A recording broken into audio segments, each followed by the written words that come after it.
afternoon, good morning, good evening, everybody. It is Saturday, August 31st, and you know what that means. It is time for the High Risk Wrestling Podcast. I am your host, chilling on this Labor Day weekend, Jeremy Pierce. Check out the socials, Charismatic Creations on Facebook and YouTube, Charismatic_Creations52 on Instagram, and of course, the 215 on Twitter. And today's show, we're going to talk about a change of scenery, not just for promotions, but for people, for shows. This is a little different from the costume change show that we usually do, where we're talking about a change of gimmick, but we're talking about a change of place, something that has to happen for you to succeed or for you to just get better. But for now, you know what's next, so just go on and hit my music.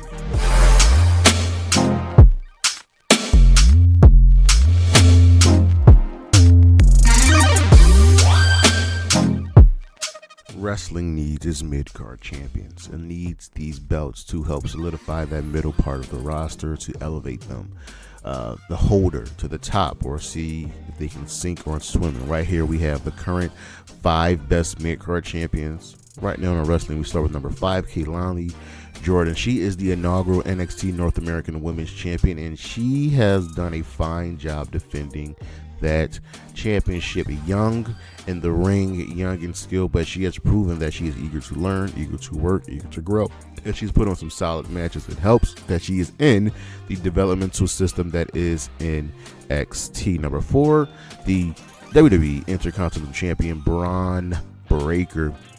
And yes, he's only had, I think, 1 title defense, but man, oh man, oh man, he has been a house of fire, coming in and really established himself as a champion, as the champion after that long reign by Gunther and the solid reign by Sami Zayn. Braun Breaker has said no one can take this championship from him. Number 3, PCO as the TNA Digital Media Champion. The undead man, Frankenstein's monster, is really putting in some underrated work, some sneaky work, some underappreciated work as the Digital Media Champion. He just defended the belt last night at Emergence and once again came out as the winner. This guy is someone who you can really build good stories around, and he's a veteran of the industry, so you can trust him to get the job done. Number 2, the TNT champion, Jack Perry. Yeah, he had to be on his list. Why? The dude just dominated Darby Allin, one of, if not the greatest TNT champion so far, and he dominated him in Darby Allin's match.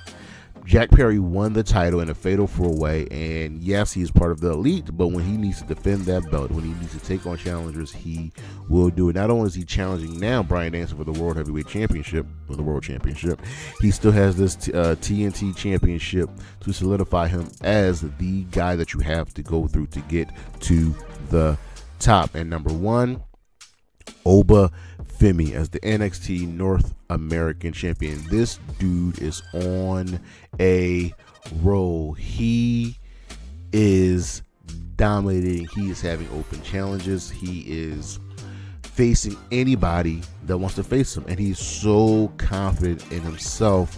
He can back it up. Yes, he is still young. He is very young when it comes to wrestling. He is young in the ring, but they have trusted him enough to elevate this championship. And the championship now feels, honestly, it feels really important, longer than it's been in a very, very long time. Oba Femi is what you look for in someone who can elevate a championship. And you ask yourself the question, is it the man that makes the belt, or is it the belt that makes the man? We'll be right back.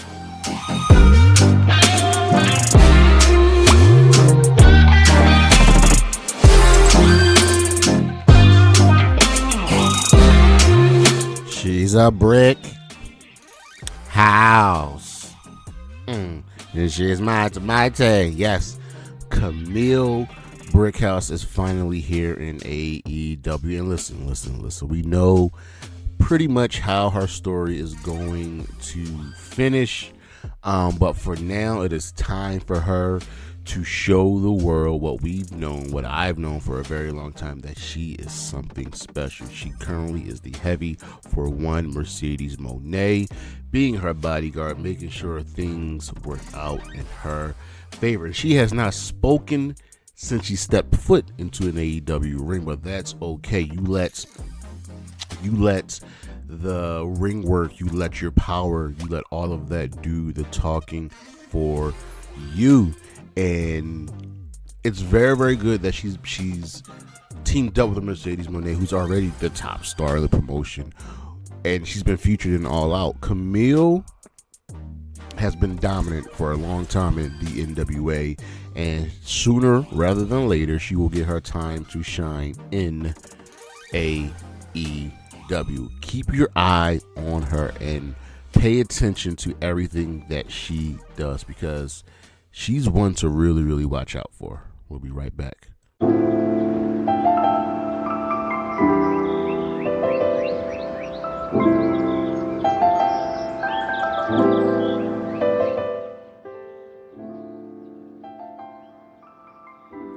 A change of scenery. This ties into so many stories, so many episodes that we have done here. Sometimes it comes down to betting on yourself. Sometimes it comes down to you just being let go and then betting on yourself. What we have today are some upcoming changes of scenery, and even some ones that have happened, some that need to happen. So let's talk about it. Not that. Wink, wink. So Raw and SmackDown are moving to new networks. This is different. What do I mean? So SmackDown is moving to USA. It is leaving Fox. Their deal is up, and they are moving to USA, the longtime home of Monday Night Raw. And that's okay. SmackDown's back on cable. SmackDown has pretty much been a broadcast show for the very longest of times. It was on USA at one point. I think it was even on MTV at one point. But it's moving back to cable. So what does that mean for Monday Night Raw? If SmackDown's moving to USA, where is Raw going? Raw is moving to Netflix. Yes. Netflix have pretty much been the last streamer to really get into the live action sporting game. And every streaming platform needs live sports, live something. That's how you can bring in more viewers, and wrestling is just consistent. So now Mondays at 8 o'clock coming this fall, I believe it's this fall, SmackDown will be on USA. I'm sorry, Raw will be on Netflix. What does that mean for Raw? Well, are we still going to be PG? Are we going to be PG-13? Will we still be bleeping out crowd chants? It's a very good question. But what I do expect to have here is an edgier product for Raw and SmackDown. SmackDown, honestly, for the longest time, even though SmackDown seems like it's been PG-13, SmackDown's actually always been PG, which is weird, right? But Raw, I don't want to say we're going to get to the days of the Attitude Era, but I expect it to be turned up just a notch.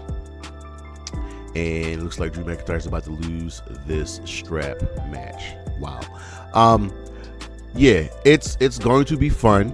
It's going to, I think, reinvigorate the product. I think it's going to make the wrestlers happy. I think it's going to make the fans happy. Yes, it's going to suck that there won't be any wrestling on a broadcast network. Actually, I take that back, because with SmackDown moving to USA and Raw moving to Netflix, well, guess what? NXT and I believe the NWA will be moving to the CW. Let that sink in. That is good. That is good. This episode was originally supposed to be about where wrestling stands now. We're living in the moment where wrestling is everywhere. SmackDown's on USA, Raw's moving to Netflix, and now the CW, which once had SmackDown, will now have NXT and the NWA. This is good, and there's even rumblings of maybe MLW moving to Tubi. We know about the news article. The news story of MLW suing the WWE for trying to block them from getting to a streaming platform. That's where we stand. The shows are moving, except for AEW. AEW is clearly probably staying with Warner Brothers Discovery, and we'll be getting a show on Max. That's what I'm predicting. Probably Ring of Honor. And that's another change of scenery. Ring of Honor can move from the Honor Club network to an actual streaming platform to get more eyes on the product. But Raw to Netflix, SmackDown to USA, NXT, and the NWA to CW. These are all good things for the industry. And then we had this past Sunday at All In, who would debut after leaving the WWE. That would be one Ricochet. And he's been going through it recently on Twitter because of the fact that there are fans that say they won't watch him now that he's in AEW. They think he's taking a step back, and I think that's absolute garbage, because he's right. If you're a fan of someone, you're going to watch their matches. You're not just going to watch their highlights. That's so corny. You know what I mean? And if you believe that WWE is the end all to be all, that's all well and good for you. They can be the end all to be all, but people like to bet on themselves. A step back would be him staying in WWE and being complacent and not taking the time to say, hey, yo, I want more for myself. We've seen what happened with Andrade. It's kind of just treading water. And now here we are with Ricochet debuting in AEW. We have Ricochet immediately getting a spotlight. I would love to see him get a run as the Ring of Honor World Champion. That's what I would love to see, because this man is great, and he treaded water for a very, very long time in the WWE. And then we have Jade Cargill, who was always going to go to the WWE. She just felt like someone who would be in the WWE. Yes, getting her start in AEW was great. It was fun, but I don't think she was ever meant to be there for a very, very long time. And it was an inevitability that she was moving over there. And we've seen what the change has done for her. She was always kind of felt like the perfect person for that company. Now she has the green light in but the Performance Center to get the reps in. She has already been she's a two-time tag team champion already, and she still obviously needs work in the ring, but the persona is there. The greatness that we are expecting from her is already there, and she is thankful. She is grateful for her time in AEW. But the change was always going to come. And then we have, I think, one of the best changes, which was Dean Ambrose pretty much tricking and lying to Vince McMahon to leave the WWE and going to AEW and returning to what we now know as Jon Moxley. And at the end of the day, if you were to put Dean Ambrose versus Jon Moxley in the match, Jon Moxley would absolutely destroy Dean Ambrose. Period. Jon Moxley, I think, is the person that Dean Ambrose has always wanted to be. I think he wrestles the style that he's always wanted to wrestle, and that change has worked out gloriously for him. He has immediately become one of the top stars in this business, multiple time world champion, putting off fantastic matches every single time he steps in the ring, with there rarely being a blip on the radar. Jon Moxley is a man's man. Jon Moxley is domination. Jon Moxley is the life preserver of AEW. He honestly is the truest of true MVPs, and I don't think he could ever reach that level in the WWE just because of you know who's in charge, who recognizes what.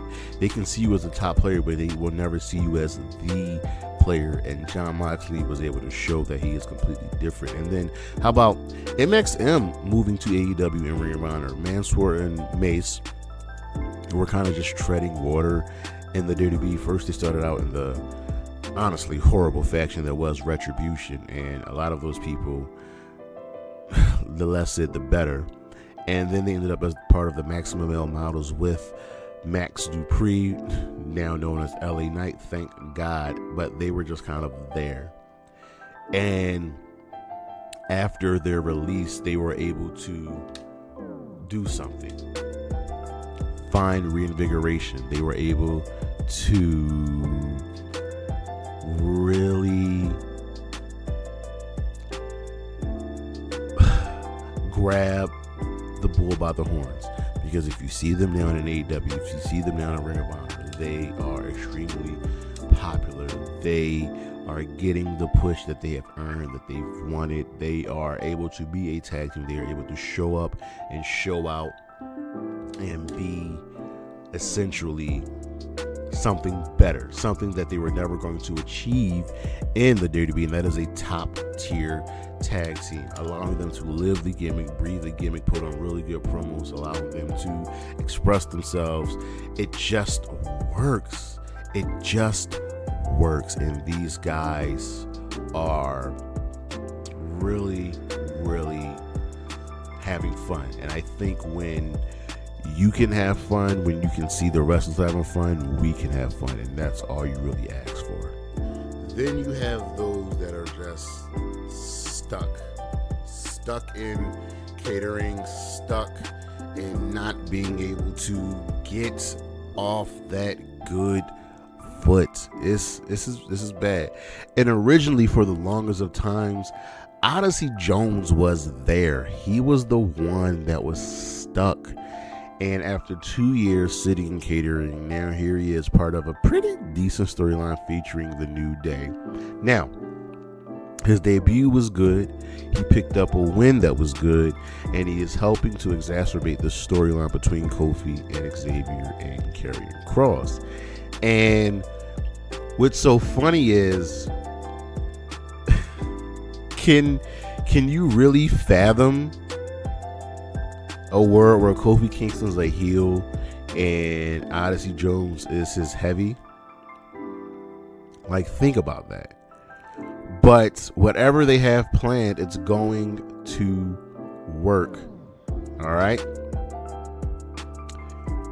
Then there's Tegan Nox, who literally tweeted the other day, she just can't even get featured. What was the point of re-signing her if we weren't going to use her? Yes, I know she's had 2 or 3 really devastating knee injuries, but she's clearly in great shape right now. And I think out of all of the women on the WWE roster, she's the one that could use the biggest change of scenery. Whereas we got the Pure Fusion Collective coming together, right? And you still have Carmella, Alexa Bliss,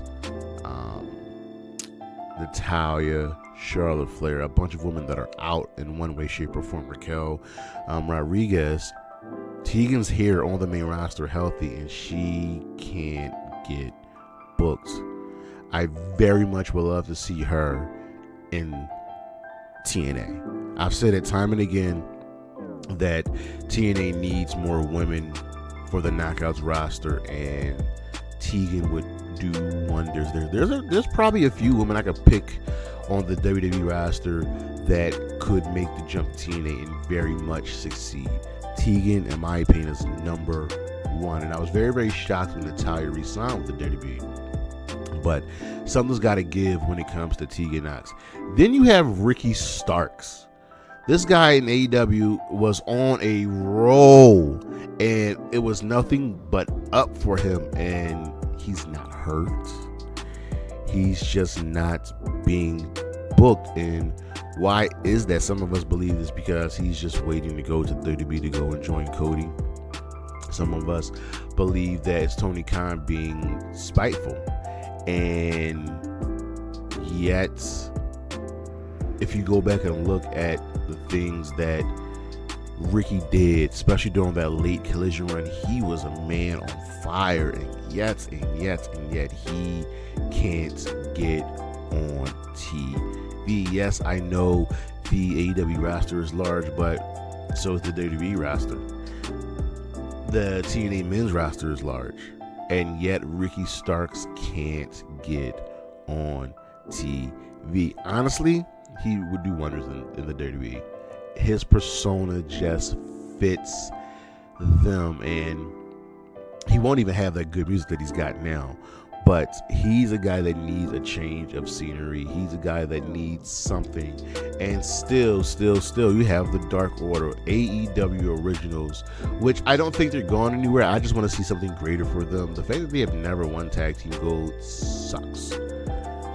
And they've lost Preston Vance. They've lost Alan Angels down to, Evil Uno, John, and Alex.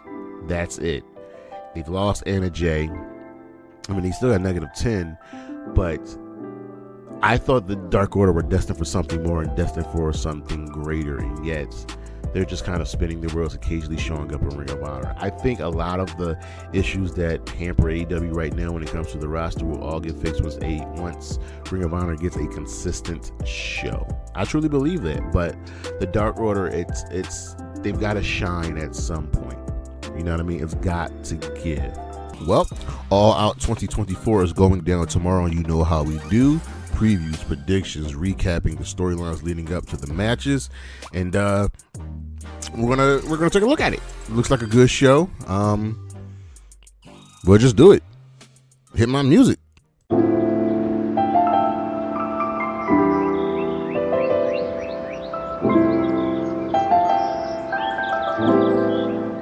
All Out is going down tomorrow, and this is like the third consecutive week of wrestling being on every single day.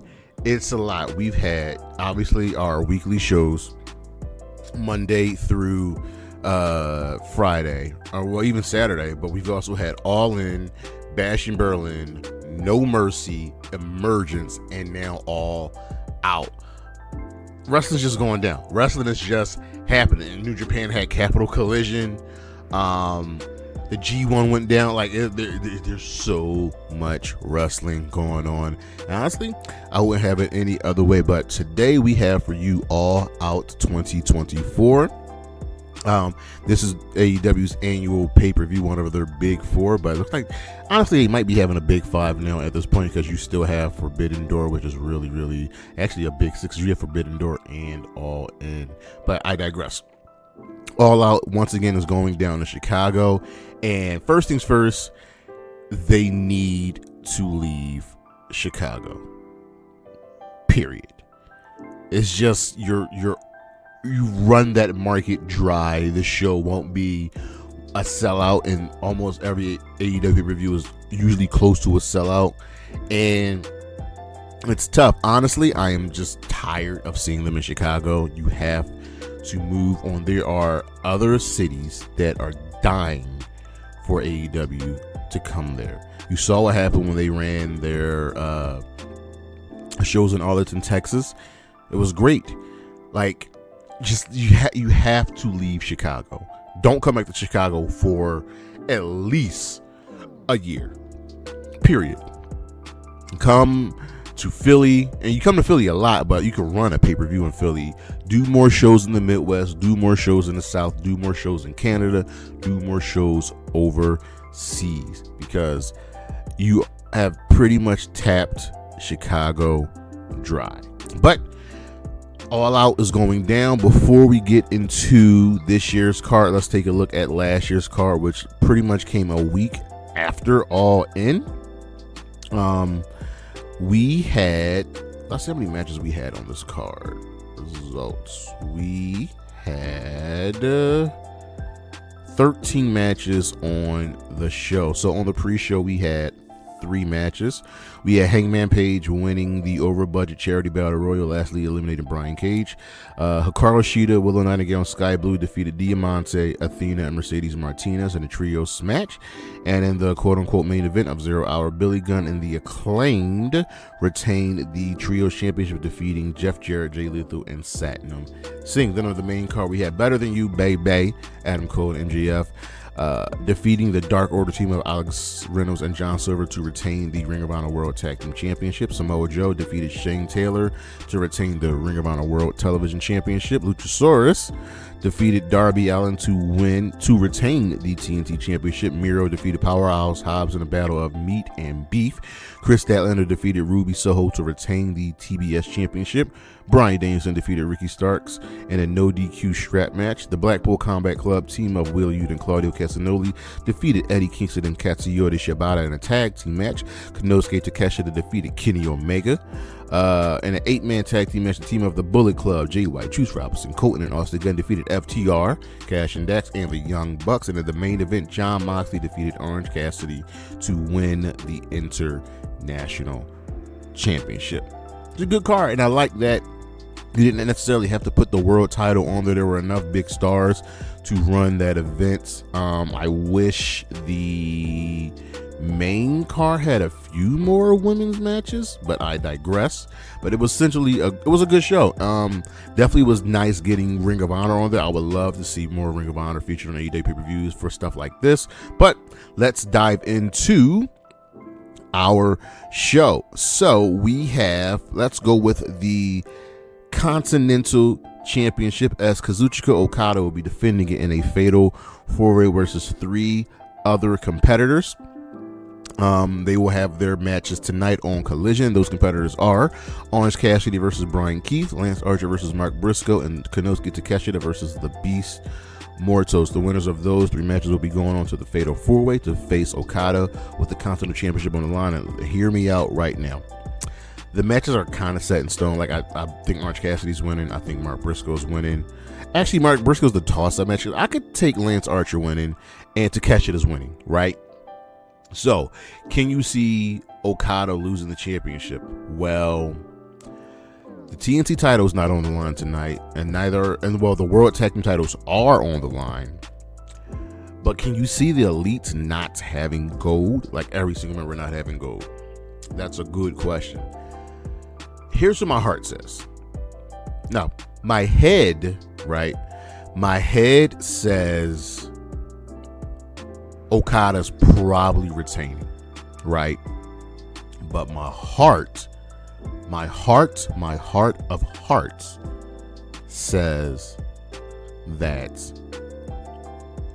Takeshita should win. I think at this point you have to crown Takeshita. You have to do it. The guy is too good. He's been on a roll. We have to get more heat on the Don Callis family, right? Okada just retained against Kyle Fletcher, who's part of the Don Callis family. I don't know what's going on with Rouge. One minute he's being recruited, now he's not. Trent is hurt. Hobbs is hurt. You've got to do something to pump up the family. And I think a good, solid feud between Takeshita and Okada would be great. Period. Takeshita is too good not to have some type of gold on him. Kyle Fletcher's time will come, and the match is going to be good. And I like that it's very simple, that we only have these 8 matches planned. There's probably going to be a few more announced for 0 Hour, but you've got to crown Takeshita, right? My head says Okada. My heart says Takeshita. And I'm going to go with my heart. I'm going to take Takeshita to walk out of All Out as your Continental champion. And that's just what I feel.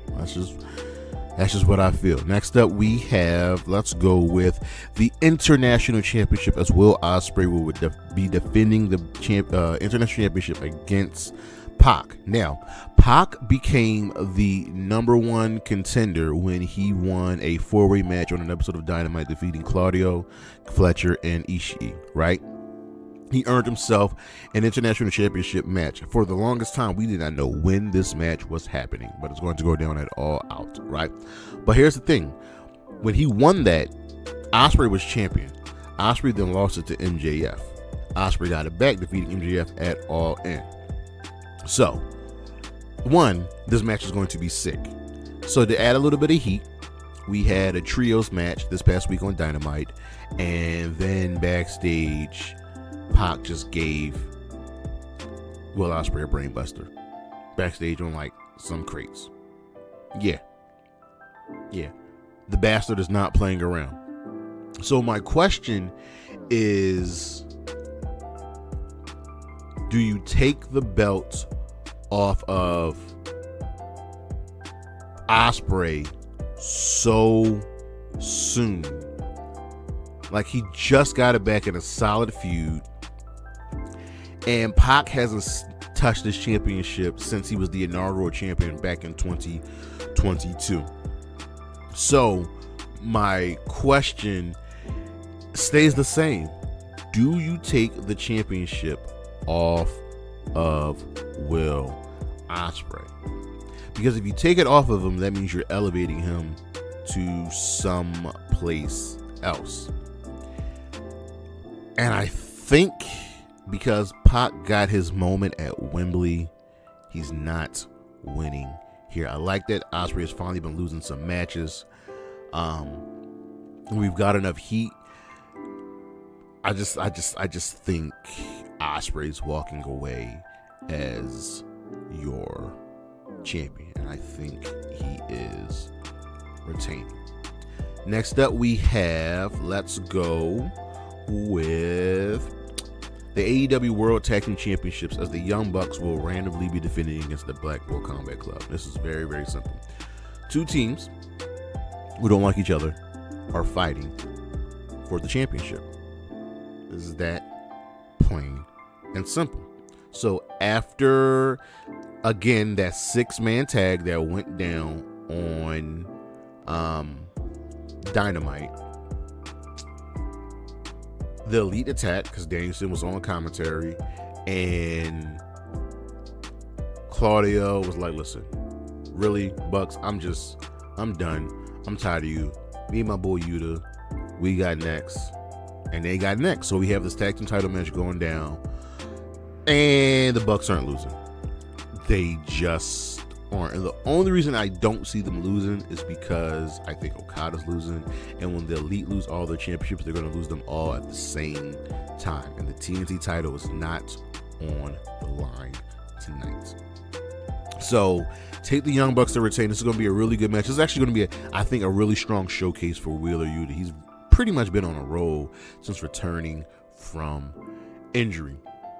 And then we have the TBS Championship on the line, as our champion, the CEO, Mercedes Moné, will be defending against the ace of the women's division, Hikaru Shida. Shida won herself a fatal 4-way match on Collision about a week ago, defeating Queen Aminata, Thunder Rosa, and Serena Deeb.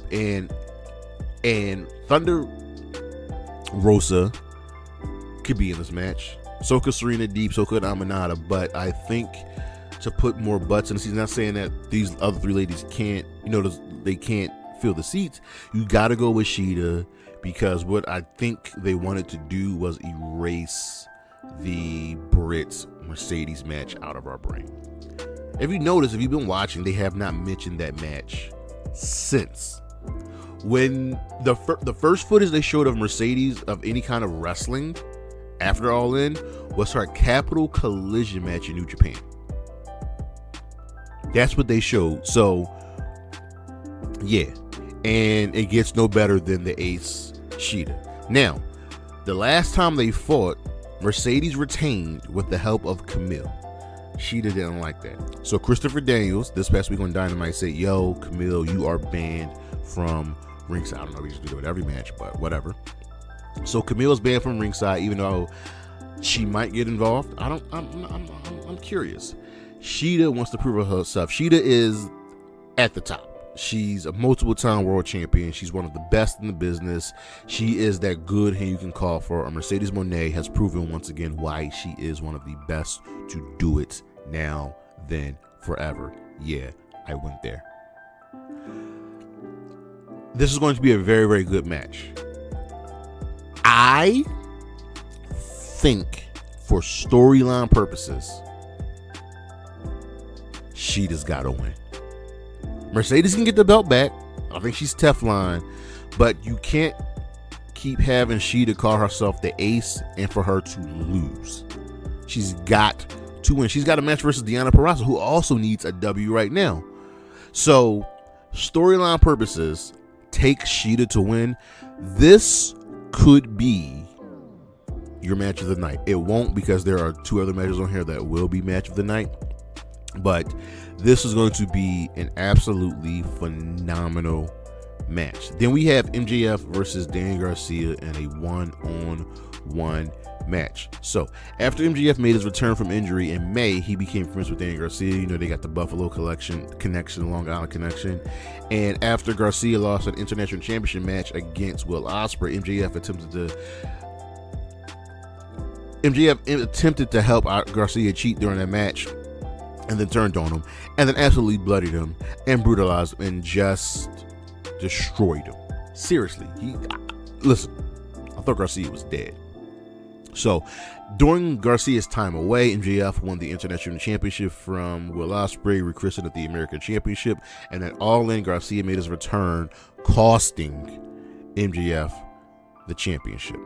So, on that following Dynamite, Garcia confronted MJF and they agreed to a match. And if you follow the rules of opposite momentum, this past week on Dynamite, MJF was the one standing, holding a bloody Garcia.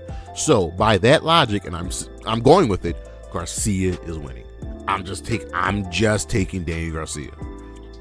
Period. He needs a few more big wins.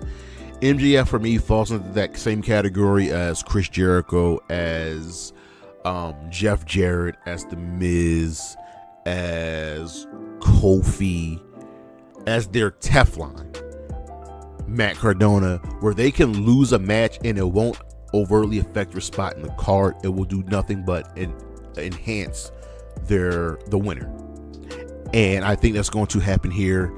Take MJF to lose, Dan Garcia to win, and I think one of the hard-hitting matches that will have a little bit of technical skill to it. Then we have one of the matches I'm looking forward to. I'm even looking forward to a lot of this card. Willow Nightingale versus Kris Statlander in a Chicago street fight. This match was originally for the CMLL Women's Championship, because here's the thing. Kris Statlander won an eliminator match to get the title match. That's this match. So something changed. But back at Double or Nothing, Stat turned on Willow, aligning herself with Stokely Hathaway, who was managing both of them, and they would feud pretty much throughout the summer.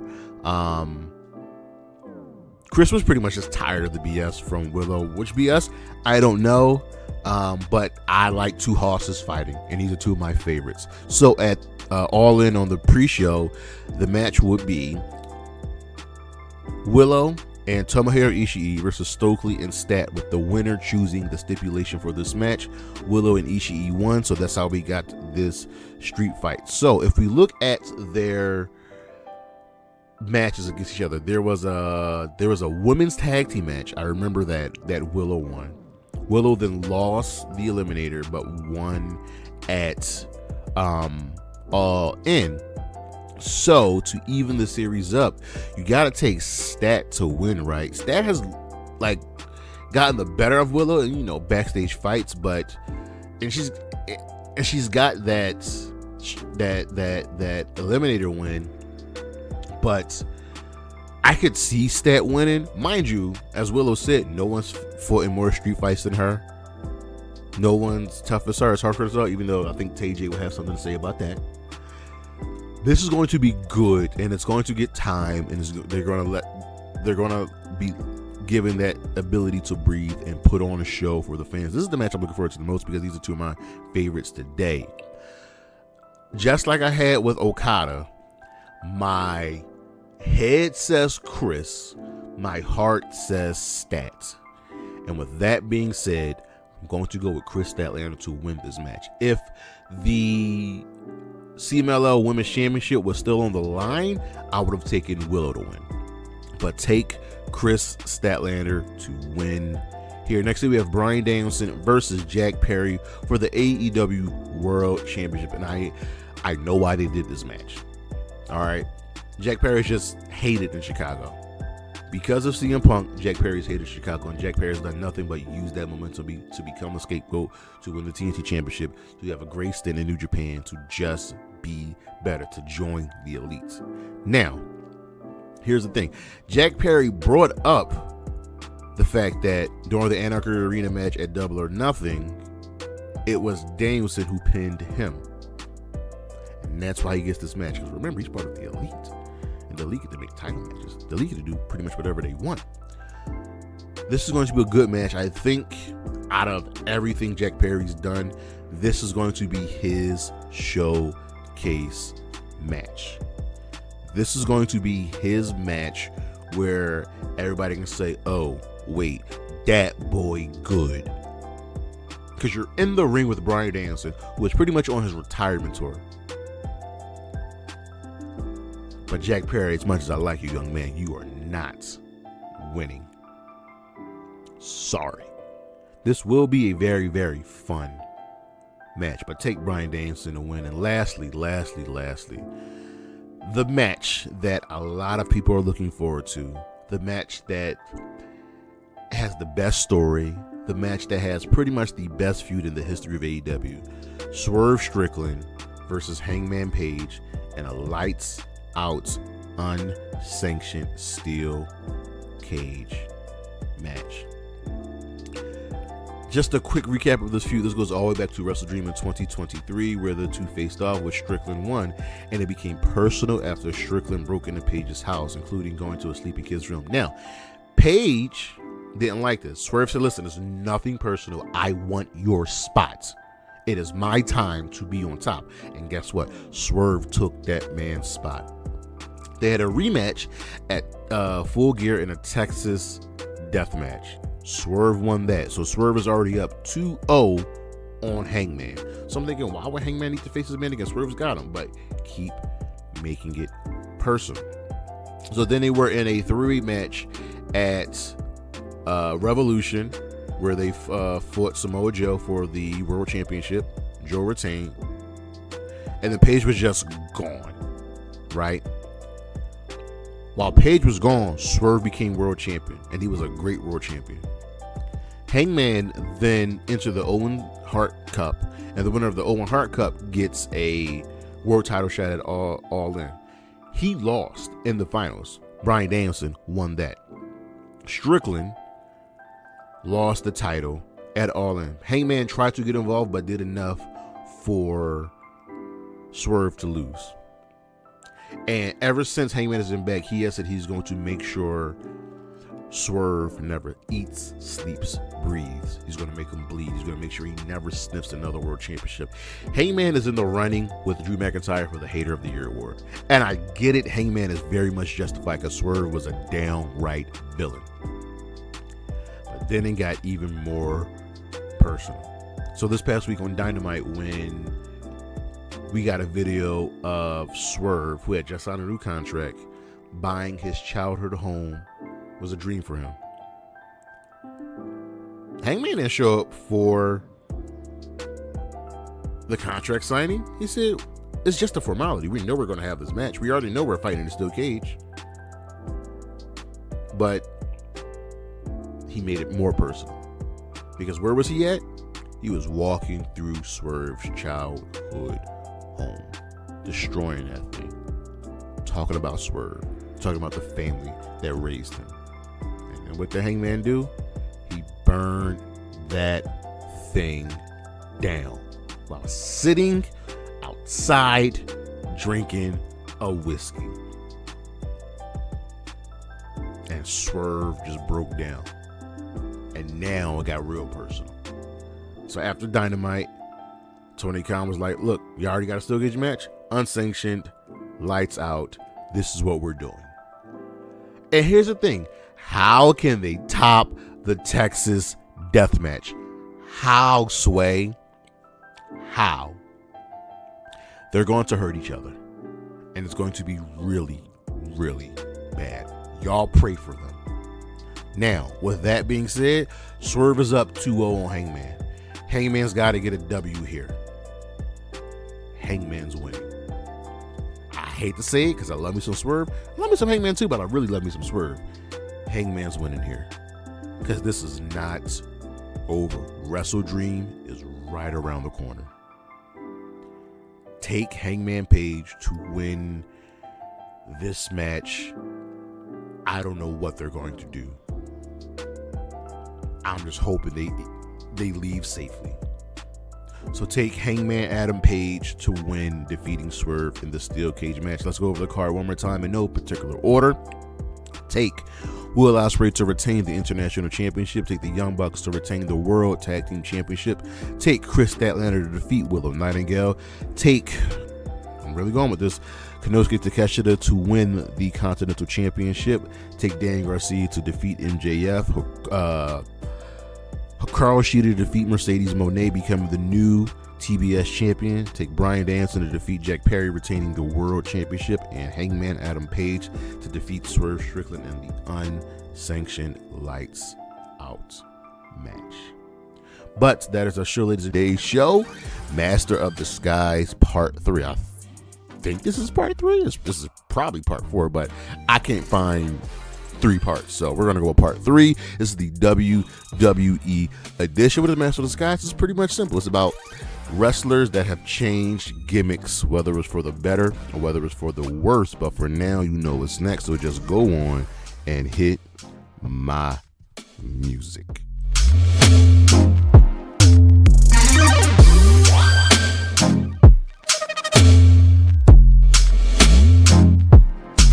All right.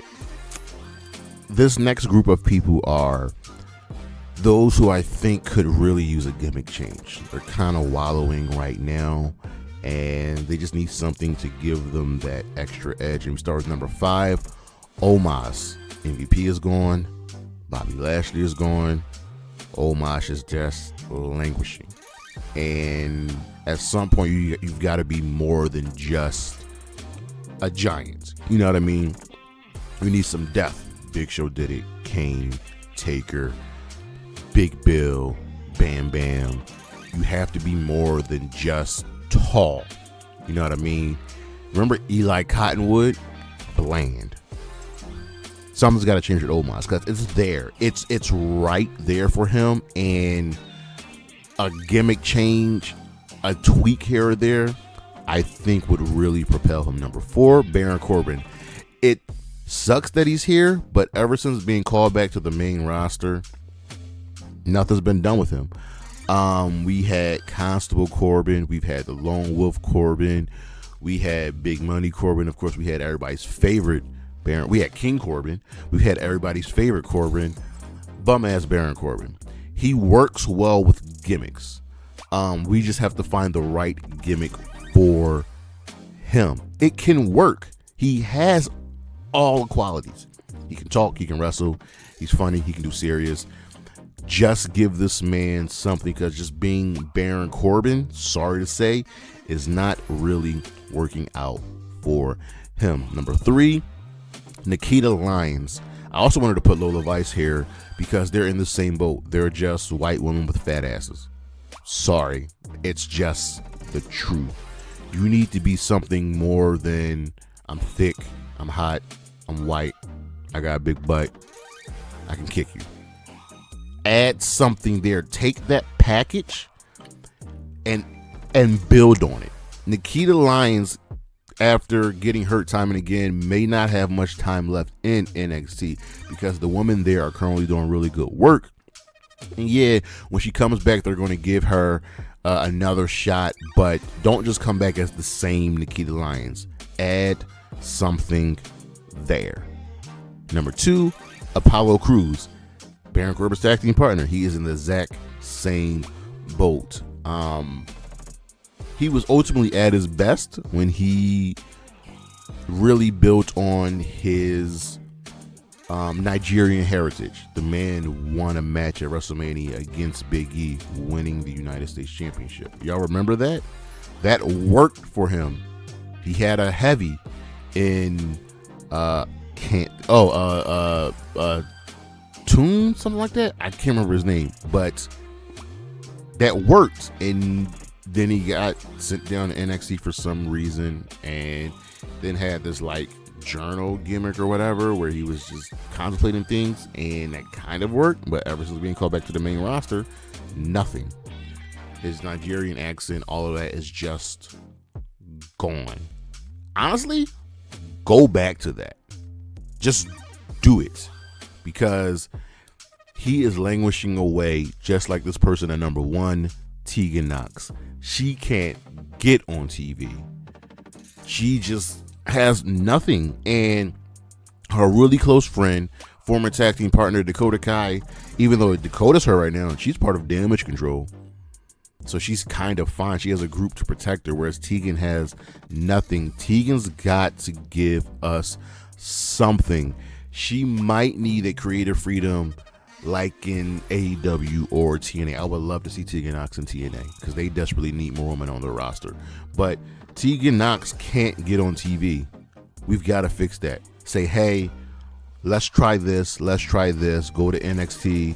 And that's usually what happens. We send people down to NXT where they can work on themselves before they get called back up. Because right now, Tegan Knox needs a change. We'll be right back.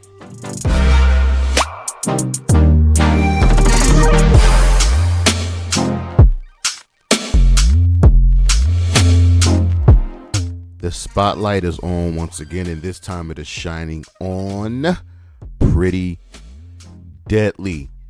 Yeah, the flamboyant tag team. These guys are pretty legit. Kit Wilson and his partner Elton Prince are currently aligned with Tiffany Stratton and Nia Jax. This actually works for them, as right now they're not in the tag team division. Well, they are in the tag team division. They're not in the tag team title hunt right now. So to keep them on TV, to keep them relevant, you pair them with a gimmick. You pair them with people that are already on TV and have them be influential in it, and pair them with, well, Queen Nia and Princess Tiffy works. These dudes are really, really solid. They've done some really good work in NXT, and being called to the main roster, you think they would maybe fail, but they've done a very sizable job. They're funny, and I think they fit into that same category there where Chelsea Green is at, is they're kind of untouchable. You know, they can suffer a loss and they not be affected by them. You know, I say that a lot about a couple people, and they're just ready for the moment. Their time will come. Their moment will come where they will be tag team champions because it just works for them. But right now, pairing them up with Tiffany Stratton, pairing them up with Nia Jax is a very, very good deal for them. We'll be right back.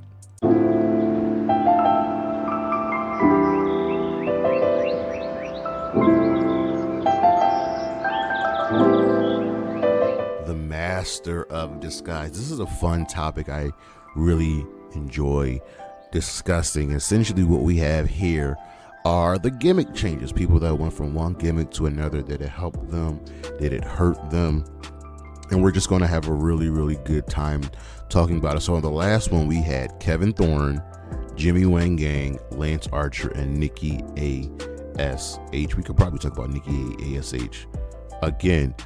Kevin Thorne, he went from Mordecai to the Vampire. Jimmy Wang Yang went from Akil to Jimmy Wang Yang. Lance Archer went from Lance Hoyt to Lance Archer, and then Nikki ASH went from Nikki Cross to Nikki ASH. Well, now to Abby the Witch.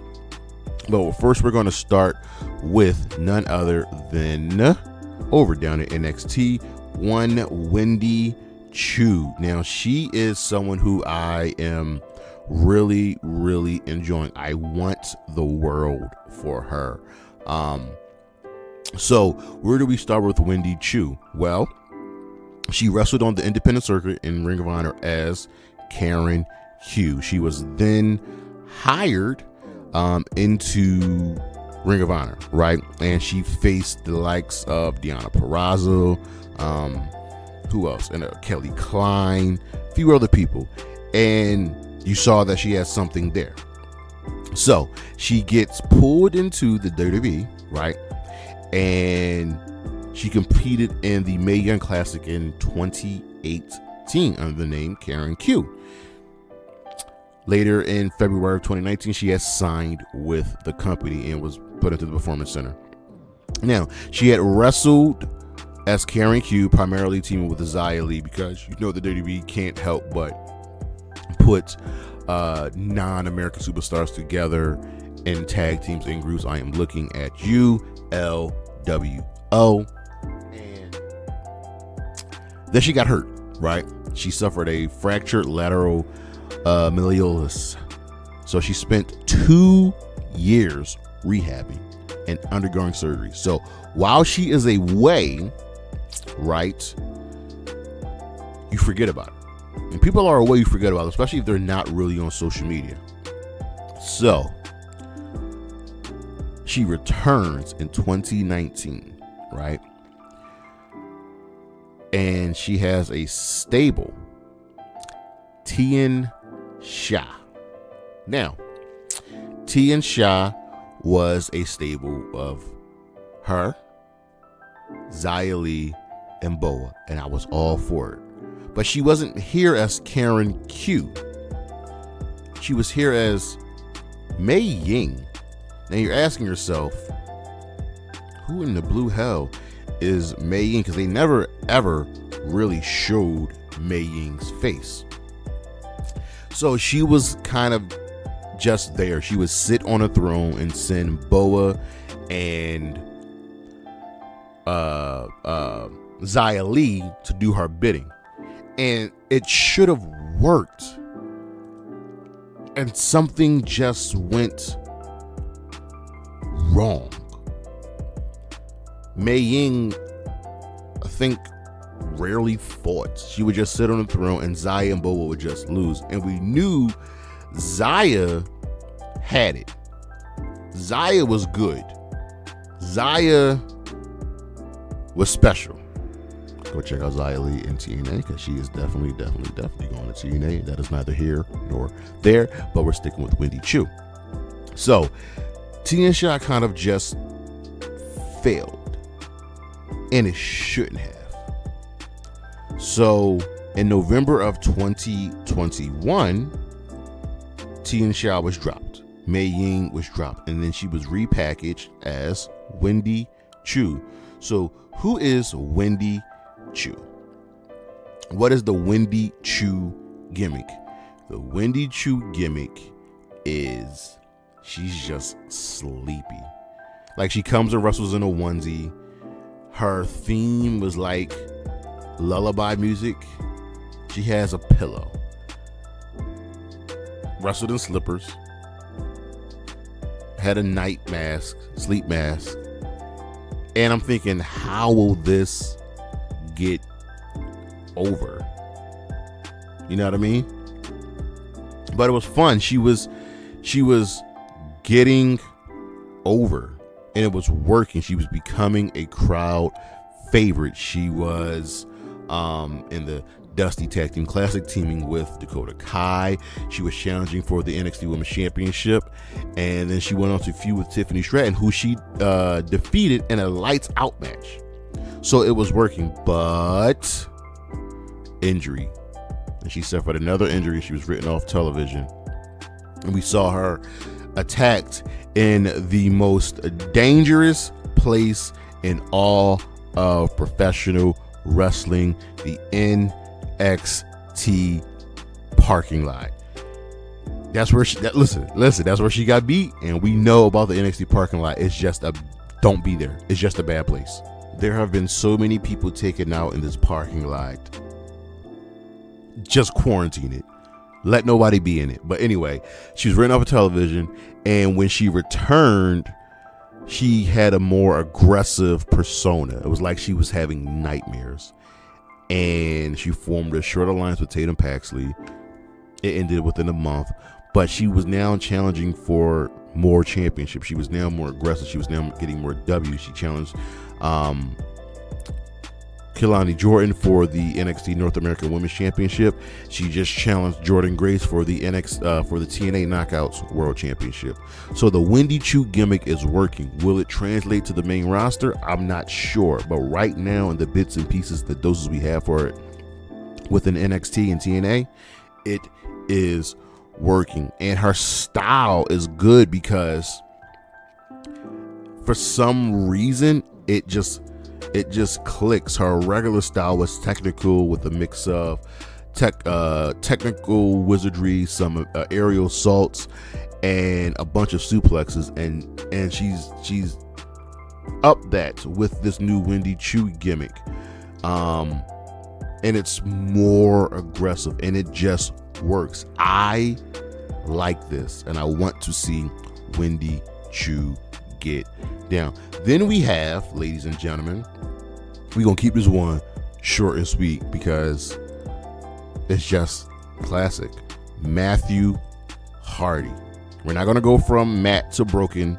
We're going to go from Matt Hardy to probably my favorite version of Matt Hardy, version 1. So in that time frame, we know he was part of Team Extreme with the Hardy Boys, him and his brother and Lita. And in 2002, when it looked like Team Extreme had patched things up, they were split, right? Jeff was drafted to Raw, Matt was drafted to SmackDown. Matt turned on his brother, and he started, challenging for belts. And once he joined SmackDown, he dubbed himself Matt Hardy version 1. He had a great hand signal, V Wanda, and it was just good. It was fun. He had a great theme song. He had quote unquote Mattitude. He had a Mattitude follower in Shannon Moore, and he was trying to get Shannon Moore to lose weight so he can compete for the Cruiserweight Championship. How good was Matt Hardy version 1? He was the Cruiserweight champion after defeating Billy Kidman, and Matt Hardy version 1 retained the championship against Rey Mysterio at WrestleMania. Let that sink in. Mattitude was a thing. He would come down to the ring, and on the side of the screen, he would have his Matt facts. Let me give you some Matt facts. Mattitude is practiced in over 100 countries. Matt has beaten Undertaker 2 straight times. Matt likes English muffins. Matt has wrestled in 44 states, and it goes on and on. He strongly dislikes mustard. He will make WrestleMania a success. He is very humble. He likes his steak medium well. These were just good. I love this. His entrance, everything just worked for Matt Hardy. This is one of the gimmick changes that work. We can go talk about Jeff another time with the Willow gimmick, but Mattitude was a thing of beauty. Period. It didn't last. It had its time. It ran for 2 years. He feuded with Kane. This was the whole story thing. It was just good. It was fun. Matt Hardy knows how to work a gimmick, change a gimmick, because we still got broken Matt Hardy we could talk about. We can go talk about big money Matt. There's a lot we can do, but a lot of people will tell you that even though broken Matt Hardy is probably their all-time favorite, they have a soft spot for Matt Hardy version 1. Then we have Tenille Dashwood. This one didn't last long. So Emma, right? The professional wrestler Emma is very, very talented, right? And she truly didn't get a great shot in the WWE, because here's the thing about Emma. She was one of the people that helped start the women's revolution in NXT. She is that good. And first she had like this weird arm dancing gimmick and being a fan of Santino. It was just weird. But it got her on TV, right? And she was solid. She did enough, but it never really worked. Where things went wrong is the Emmalina gimmick. So she had suffered a back injury, right? And she was on hiatus for the better part of a year. And then a repackaged vignette came, right? And it was the makeover of Emma to Emmalina. And they displayed these gimmicks, these videos every week. And again and again and again. But she never showed up on TV. She was like wearing a dress and it was pretty. You know, the best way to describe it is Carmella, when Carmella came back as the post Jersey princess. You know, the one where she was wearing a dress, and I can't remember the name of that gimmick, but that was essentially Emmalina, and then they gave it to Carmella. It never got on TV. She never got on TV. And it was just kind of a running joke, which sucked. There was no spot ready for her. And then it was just dropped because producers felt like she couldn't pull it off. Well, if you felt like she couldn't put it off, 1, don't come up with it. But 2, maybe have her try it out on house shows. Maybe have her try it out in NXT. I'm just saying. And it was supposed to be the likes of Sable and the Cat. Emma's a very attractive woman. She could have pulled it off. Ash Ballickins is pulling it off right now. Tony Storm just pulled it off and is constantly doing it. The Emmalina character appeared once and then went back from Emmalina to Emma, and then that was it. Gone after that. And lastly, we have to talk about none other than the Big Red Machine, King. Now, yes, doing some weird stuff right now, but we have to talk about what he started as. What do you mean? So for the uninitiated, he started out in the WWE. We're skipping his start in Smoky Mountain Wrestling. He started out as Isaac Yankem, DDS. He was Jerry Lawler's private dentist. Yeah. And this gimmick went for 2 years. But it was all about his height and his weight. And what they promoted him as wasn't what he was. Then he just lost matches. Isaac Yankem was such a weird gimmick. If you're gonna do the dentist thing, do the dentist thing. There's a certain dentist right now who's pretty over. As much as I dislike her, she's pretty over. And it was just a weird time. Like, he did stuff on the indies, and the gimmick never truly got over. He was hobnobbing it with a bunch of legends. Never really did anything. That was until the change came. April 1997, we were slowly building towards the re-debut of his new character. The character that would bring him to new heights, that would make him a Hall of Famer, that would make him a multiple-time world champion. Kane. I don't even need to discuss Kane. The change from Isaac Yankem to Kane is one of the greatest gimmick changes in the history of professional wrestling.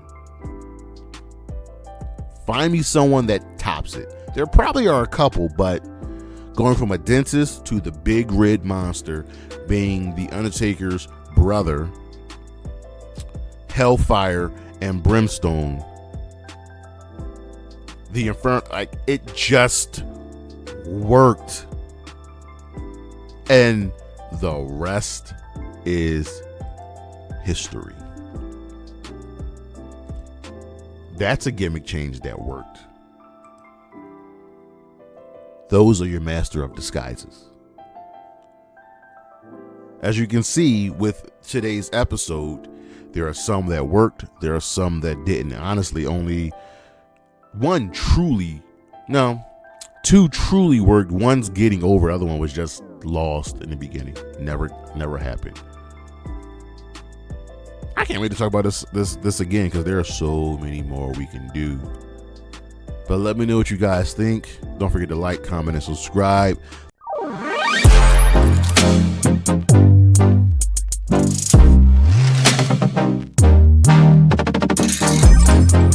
Good afternoon, good morning, good evening, everybody. It is Saturday, September 21st, and you know what that means. It's time for the High Risk Wrestling Podcast. I am your host, trying not to get tossed into a dumpster. Yes, it is me, Jeremy Pierce. Check out the socials, Charismatic Creations on Facebook and YouTube, Charismatic_Creations52 on Instagram, and of course the 215 on Twitter. And with today's show, it was originally supposed to be about, I think, the worst of SmackDown, seeing as how SmackDown has moved to the USA Network, but it's been a rough week.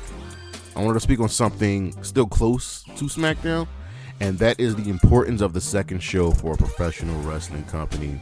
SmackDown has outlasted and many others and has become the definitive second show, and is now here, and we're going to talk about it and the others. But for now, you know what's next, so just go on and hit my music.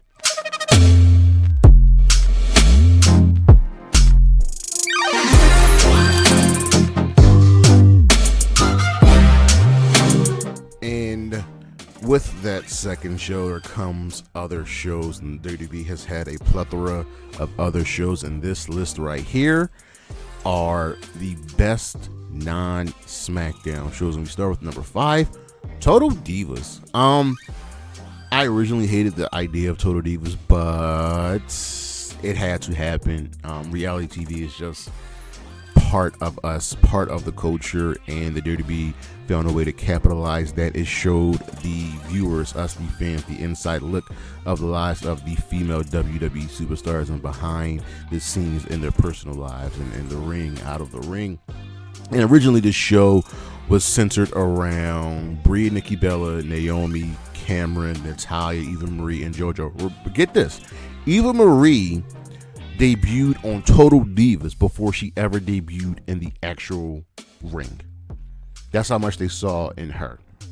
But it did a lot to elevate the profile of the WWE women, especially the Bellas. And the show featured a lot of women. Brie, Cameron, Eva Marie, JoJo, Naomi, Natalia, Nikki Bella, Summer Rae, Rosa Mendez, Alicia Fox, Paige, aka Asaraya, Mandy Rose, Lana, Maurice, Renee Young, Alexa Bliss, Carmella, Nia Jax, Ronda Rousey, and Sonya Deville. Mind you, Ronda Rousey did not want to be on the show, but it was really important, and it definitely helped. Number 4, ECW. Yeah, I'm talking about the WWE revival, pretty much WWE CW.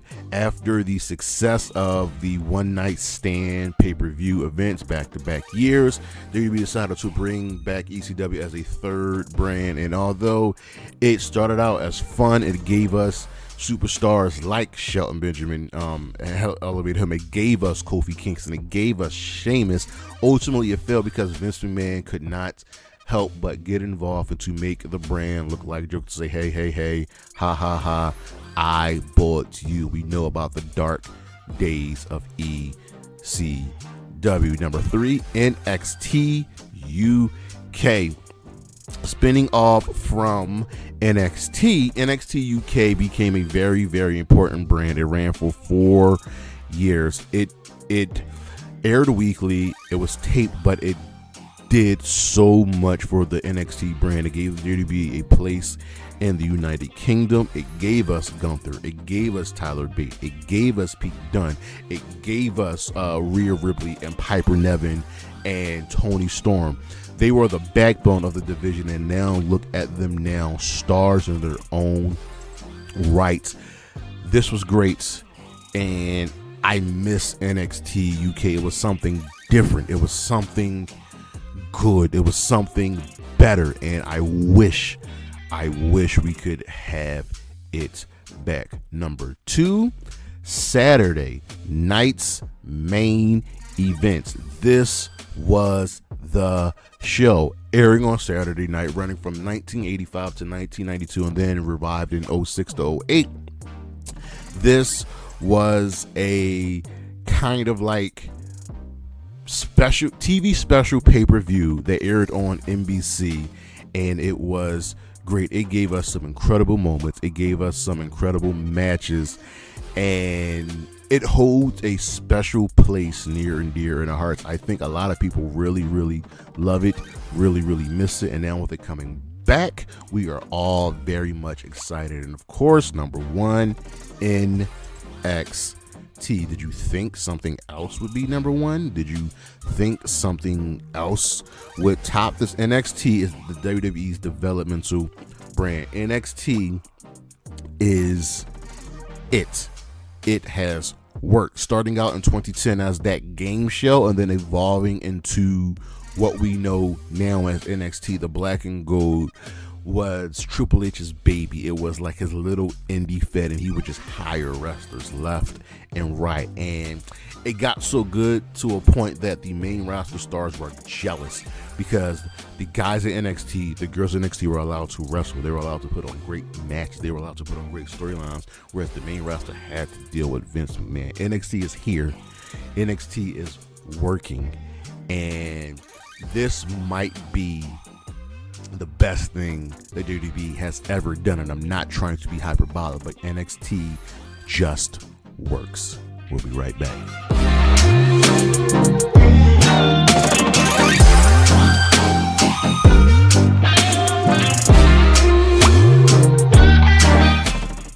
The Red Death. That's who the spotlight is shining on. You ask yourself, well, who's the Red Death? That would be none other than Daniel Garcia. So, word on the street is he has not signed a new contract with AEW, and he is really contemplating going back and forth between WWE and, well, of course, AEW. And here's the thing about Daniel Garcia. He's going to be great wherever he goes, and sticking on brand with the second show, he would do wonders in NXT. He's just a really good wrestler. He's very, very talented, and he's someone that benefits from that. He has the skills. He has the ability. We've seen that he can do the mic work. We've seen he can do the comedy. He can do the series. He can do in between. NXT will benefit greatly from him. AEW will benefit greatly from keeping him. His time is now, and everybody wants him. Is he world champion material? I believe this. Anybody can be a world champion. You just have to book them right. Anybody can be great. You just have to book them right and let them take the reins. The spotlight is on Dan Garcia because this is the moment in his career where you have to make that tough decision. Where do you want to go? What do you want to do? I like Dan Garcia. I am very much excited to ultimately see what decision he makes. Will he stay in AEW where he has made a name for himself? Will he go to WWE where he can be in brighter lights and a bigger stage? I want to know, because these are the times where you bet on yourself, and I am very, very interested in looking at his next decision. We'll be right back with our top story.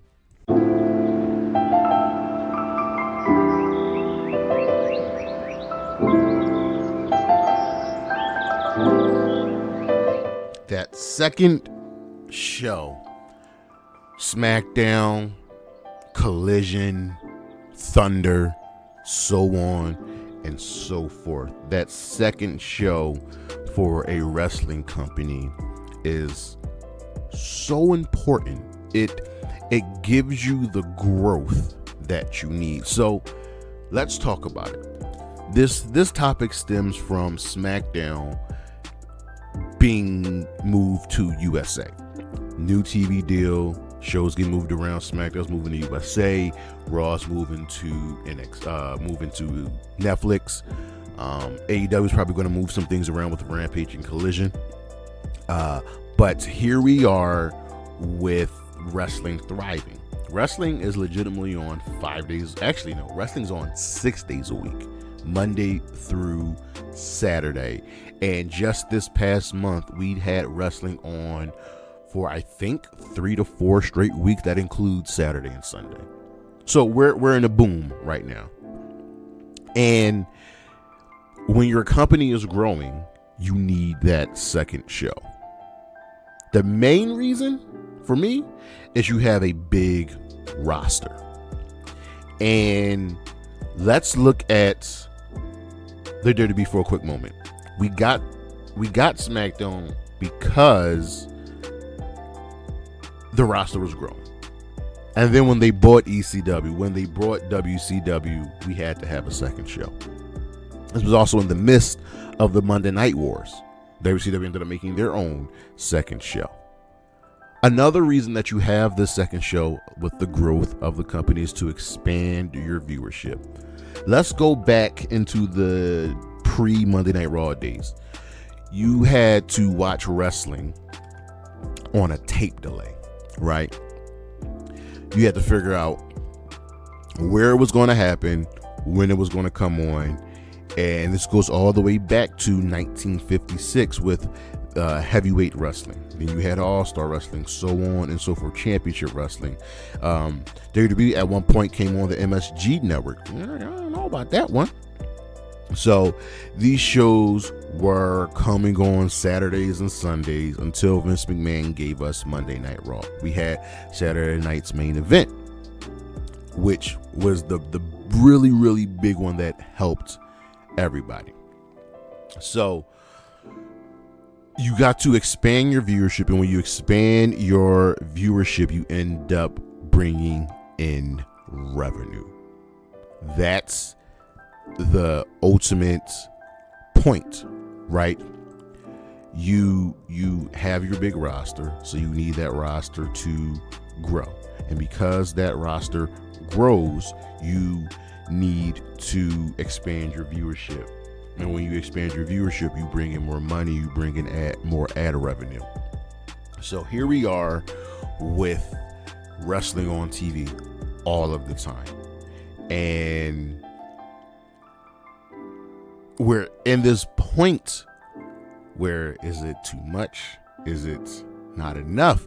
Because in addition to, let's say the big three in America, WWE, AEW, TNA, you still have MLW and the NWA, who are starting to get bigger and bigger and bigger and grow for themselves. Then you have GCW, which is probably the top indie promotion in America right now. And then you have, to a lesser extent, Ring of Honor, which is an association to AEW. So let's talk about AEW right now. AEW is in the midst of negotiating a new TV deal, and it sounds like it's done.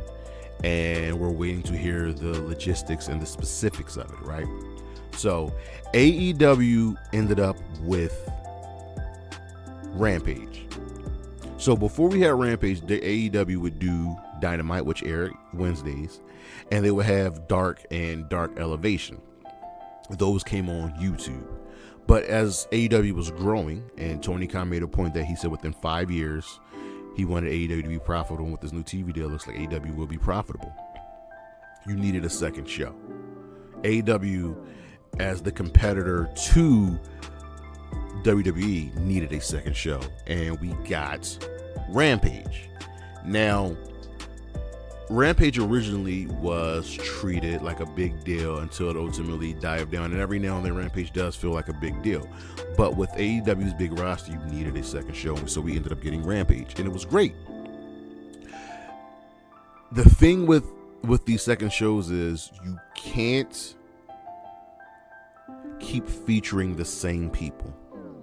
You know what I mean?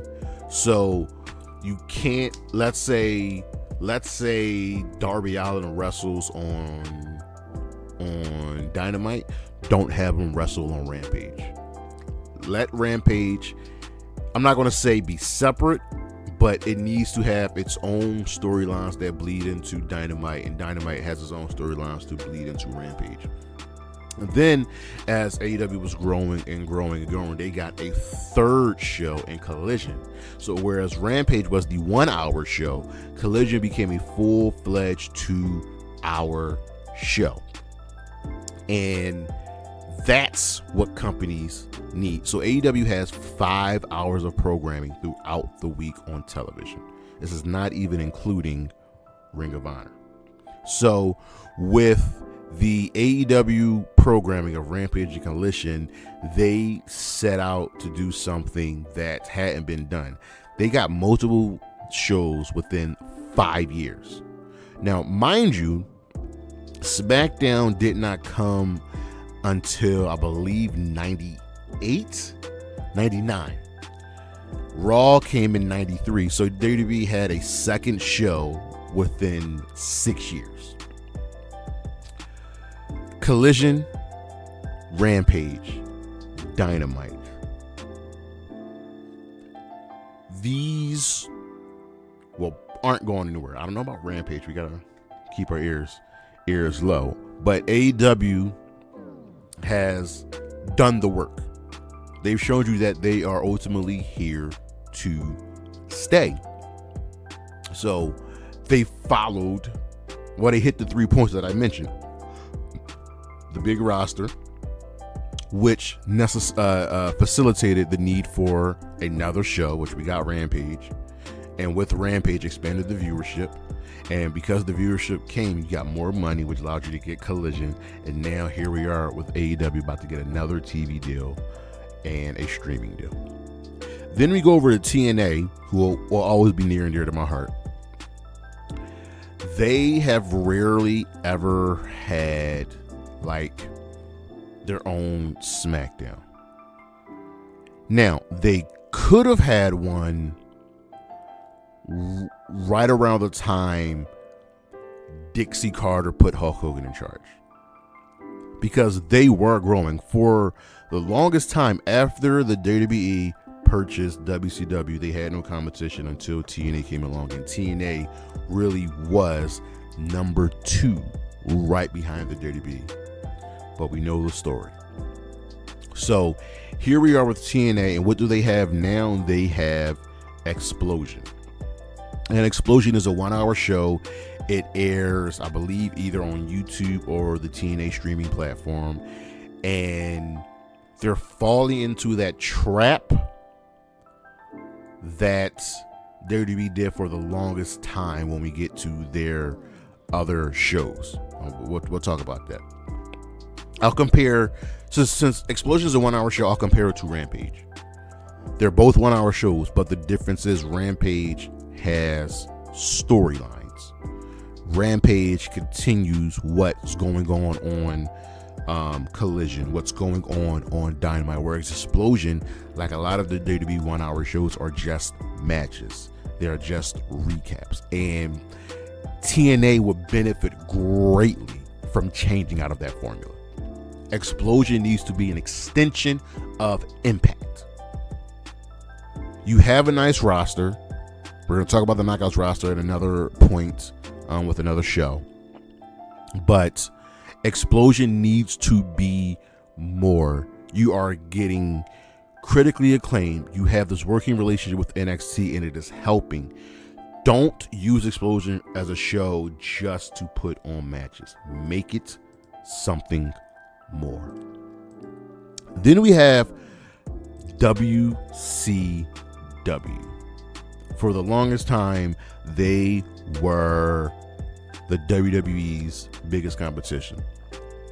So WWE had Monday Nitro, and they were like, you know what, we need a second show because their roster was also getting big. So they gave us Thursday Night Thunder, and it should have worked, but something went wrong. The first episode of Thunder was weird. Okay? Thunder should have worked. And here's the thing. When Thunder came, it was pretty much starting the decline of WCW, the downfall of that. And they figured, Thunder could help revitalize things. So what we got on the first episode of Thunder, we got 13 matches. One of them was a dark match. Okay. This was the opening card for Thunder.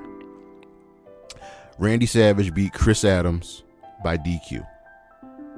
Rick Martel beat Louis Spicolli. Tenzin beat O'Hara. Ric Flair beat Chris Jericho. The Giant, Big Show, defeated Ming. Bill Goldberg defeated Steve McMichael. Okay. The Steiner Brothers defeated Buff Bagwell and Conan. Larry Zbyszko, representing WCW, defeated Eric Bischoff, who was representing the NWO. Ray Traylor defeated, Ray Traylor, guys, you know, Big Boss Man, defeated Scott Hall. Juventud Guerrera defeated Ultimo Dragon. This was for the Cruiserweight Championship. The Larry Zbyszko Eric Bischoff match was for control of Monday Nitro. Lex Luger defeated Scott Norton, and DDP defeated Kevin Nash by DQ. This was for the United States Championship. And in the dark main event, Hogan beat Sting. The longest match, Sting beat Hogan. The longest match on Thunder that aired was Larry Zbyszko versus Eric Bischoff. Let that sink in. Your main event only went 6 minutes and 41 seconds. And Ric Flair versus Jericho, which should have been a banger, went 4 minutes and 44 seconds. Because it was all about throwing things against the wall. Thunder should have worked. And with the popularity of WCW, it should have been what SmackDown was. But what went on behind the scenes just killed it. And Thunder is not remembered fondly.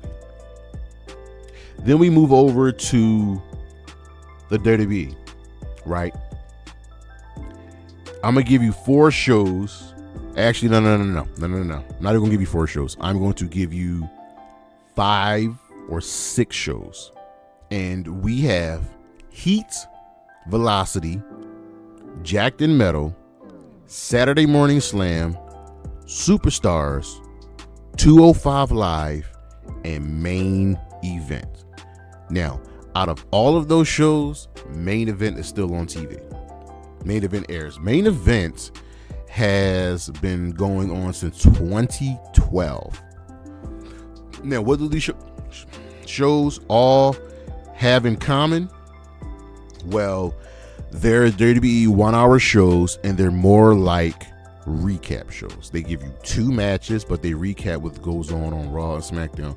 More often than not, they recap Raw. I remember waking up Saturdays and watching Jacked and Metal. I remember these fondly. I remember turning to MTV to watch Sunday Night Heat.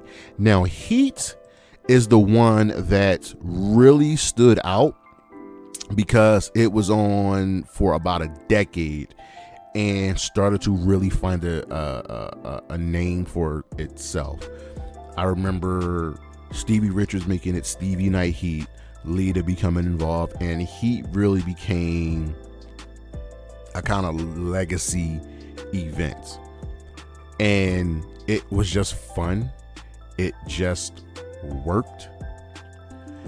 And then there are the others. Velocity, Jacked, Metal, Superstars, all the same. Main Event is what all those shows were. They're just there. Saturday Morning Slam came on Saturday mornings during the morning cartoon block for whatever program network they were on. I think they were on the WB or the CW. I think they were on the CW. And because it was directed toward kids, moves that targeted the head and the neck were banned. So Randy Orton was definitely not wrestling on Saturday Morning Slam. And they had 205 Live, which was specific to the Cruiserweight division. And 205 Live was great. WWE rarely, if ever, followed through. The thing that all of these shows have in common outside of 205 Live are that they are just there. They are just shows. Again, you have to make it appointment television. You have to say, hey, you should watch this because stuff's going to happen. NXT and NXT UK, they're going to be development brands. NXT UK actually kind of felt more in line with not being a development brand. And honestly, the black and gold brand of NXT really wasn't a development brand. It was just the indie fed. NXT is working. We discussed this before. So much to the point that they have their own second show and NXT Level Up. But NXT Level Up, once again, is falling into that same pattern of all other past 1 hour shows. 2 matches, recaps, no storylines. These shows need to be an extension of your main programming. It's not hard to do. SmackDown, we all know, is the most famous of all the second shows because SmackDown is still on TV. And with the birth of the Attitude Era, WWE needed to expand. We don't have to discuss SmackDown in full because we're going to get to that. It's like another show where we're just going to just love on SmackDown because I grew up as a blue guy. I'm a SmackDown guy through and through. But here we are, 2024 SmackDown USA, and we see the benefit of having that second show. Now, if the WWE did not have the brand split, honestly, I don't think SmackDown would be on TV because your roster is so big. You have to make your shows appointment TV and say, okay, we need people here. We need people here. SmackDown's here. Thunder is gone. SmackDown's here. We got Collision.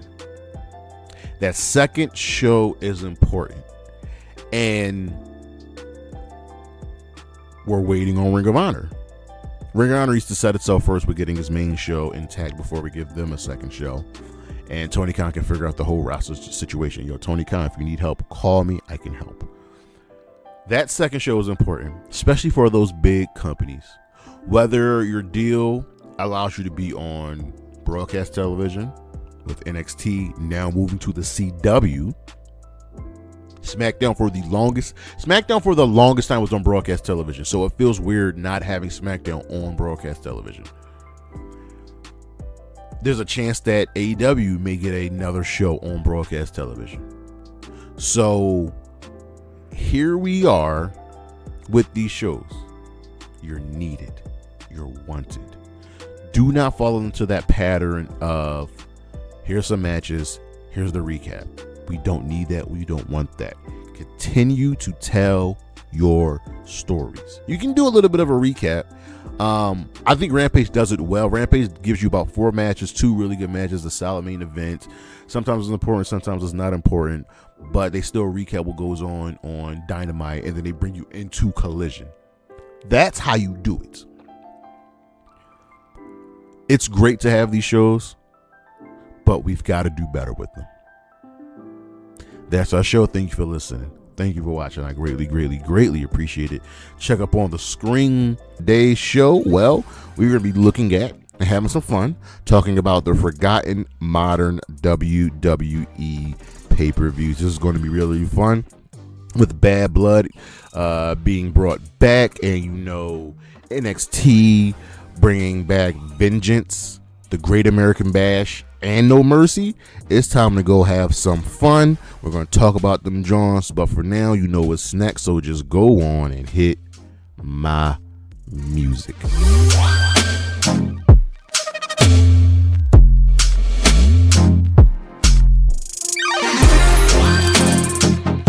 All right, this list right here is very, very simple. These are the 5 worst WWE pay-per-views of all time, and we're going to start with number 5, In Your House 4, Great White North. Now, when you have a show in Canada, you don't do one specific thing. You do not put Bret Hart in a dark match, and that's exactly what they did. We also had the Smoking Guns going against Razor Ramon and 1-2-3 Kid, which was fine, but Golda's debut, who was not good, and Yokozuna versus Mabel was just one of the worst big man matches ever. Then we have the infamous bit of Dean Douglas being rewarded the Intercontinental Championship by Shawn Michaels at the forfeit, and then immediately losing to Razor Ramon. And of course, the main event, Diesel versus Davey Boy Smith, had such a horrible ending with the British Bulldog winning by DQ that was not a way to send the crowd home happy. Number 4, Great American Bash 2004. You remember this one.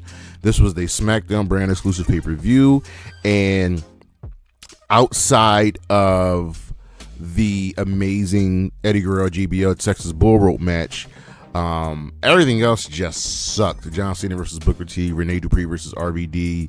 John Cena versus Booker T, Rene Dupree and RVD in a Fatal 4-Way match. Luther Reigns versus Charlie Haas and Sable versus Tori, and Mordecai versus Bob Holly. Whack. But it was the main event that stands the test of time, as The Undertaker beat the Dudley Boys in a handicap match, and then he buried Paul Bearer alive in concrete. We saw this man die on pay-per-view. Let that sink in. Number 3, WrestleMania 9. Now, this is considered the worst WrestleMania of all time, and there are some modern ones that aren't good, but the Caesar's Palace may have sounded like a good idea, but it looked cheap. It was less crowded. Everyone was wearing robes. Their outfits were stupid, the wrestlers. This just wasn't good. The bouts were just bad. We had Doink the Clown attack, two Doinks attack and Crush. We had Taker versus Giant Gonzalez. We all remember that. Razor Ramon versus Bob Backlund, and of course, the very, very hyped Mega Maniacs versus the Money Inc. match ended in a DQ with the faces losing. And what everyone remembers about this main event is Bret Hart, the most over guy in the company at that time, losing to Yokozuna. Lost the championship to Yokozuna, who lost it a minute later to Hulk Hogan. Just bad. Then we got King of the Ring 1995 at number 2. And yeah, just not good. You know who won that King of the Ring? It was Mabel. Well, let's look at the card.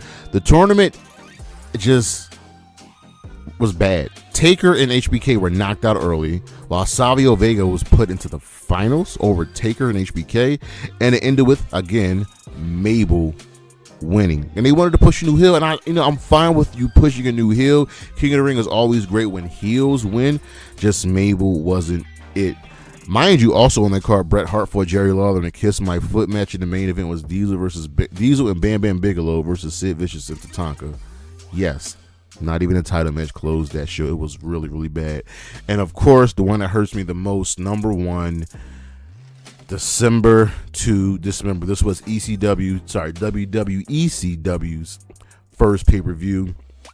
And here's the thing. Most of the card was not even announced before the show began. It became the lowest rated, one of the lowest order pay-per-views of all time. And it just wasn't a good sign for the revival of ECW because Vince McMahon just didn't want it to succeed. Sorry. Eminem fought the Hardy Boys. Boss Mahoney had a bad match against Matt Striker. Tommy Dreamer was beaten down by the great Khali, and there was a terrible intergender match where Kevin Thorne and Ariel, y'all know I love me some Shelly Martinez, fought Mike Knox and Kelly, who was just never a great worker. And of course we have the Elimination Chamber match for the ECW Championship where Bobby Lashley won, and that would have been well and good with Lashley winning. But here's the thing: you had Big Show dominate, and you had CM Punk, who was the most over guy on that ECW roster, being knocked out early. The show was so bad, Paul Heyman was in tears after that and just left. That's how bad it was. We'll be right back.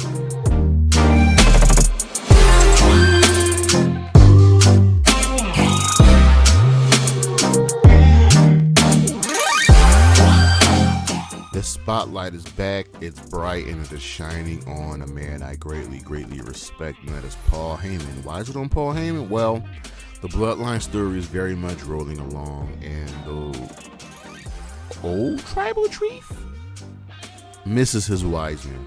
Paul Heyman is a wrestling god in this business, very respected, and honestly, in my opinion, has a better wrestling mind than Vince McMahon. He brings just such clarity to storylines, such clarity to anything he's involved in, that you can't help but grab his ear and say, hey, what do you think about this? What do you think about this?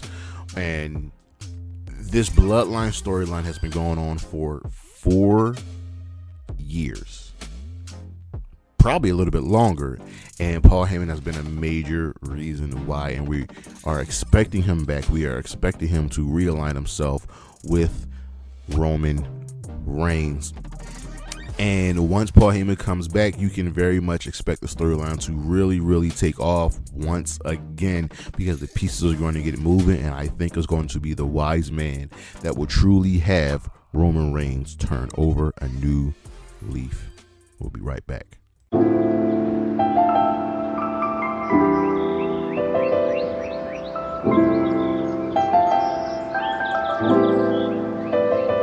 WWE pay-per-views are just natural. They just come as easy as breathing. They are essentially a part of you now, like water. And they come a lot. They come often. And we've gone from having, 4, 6, 8. I think at one point we had almost 18 pay-per-views in 1 year. Let me take a quick look at that. I'm sorry, we've had as many as 21 in 1 year. That's when we include NXT. So yeah, there's a lot, but we need them. It just is how you finish a storyline. It's how you maybe start a storyline.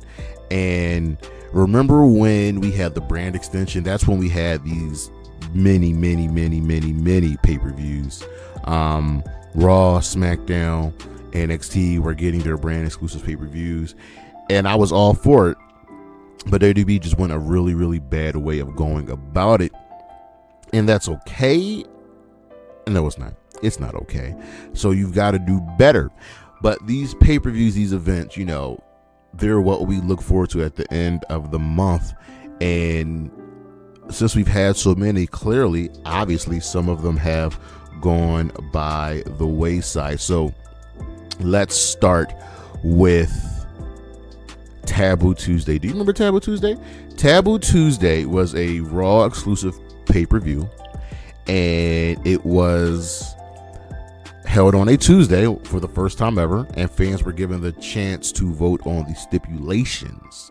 So we had, I think, 2 Taboo Tuesdays, and then it switched over to Cyber Sunday. But the first Taboo Tuesday was a 9-match card, and let's look at the voting results, right? So opponent for Chris Jericho, choices were Shelton Benjamin, Batista, Jonathan Coachman, Christian, Rhino, Maven, Wayne Regal, Hurricane, Tyson Tomko, Tajiri, Steven Richards, Raul Venus, Rosie, Chuck Palumbo, Roddy Mack, with Shelton Benjamin winning. Then we had an outfit for the Familiar Fantasy Diva Battle Royal with Schoolgirl, French Maiden Nurse outfit being the choice of Schoolgirl, won for that. Weapon for the Weapon of Choice match, Chain Steel Chair Lead Pipe, Chain won.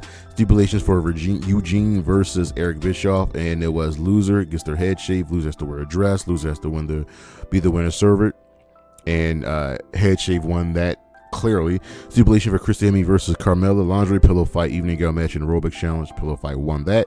Opponent for Triple H, Shawn Michaels, Edge, Chris Benoit, HBK won that. And stipulation for Randy Orton versus Ric Flair, steel cage match, falls count anywhere, and submission match, and steel cage match was chosen. Now a lot of us think, maybe it was Fix. I digress. You just make the choices very, very obvious. But the card was fine. And then in 2009, we had, I'm sorry, not 2009. This was 2005. We had a second Taboo Tuesday. And now that you have the second one, it becomes an annual event. But then it was moved to the traditional Sunday, becoming Cyber Sunday in 07, and then in 08 it became Stay Cyber Sunday, and then in 09 it was replaced by Bragging Rights.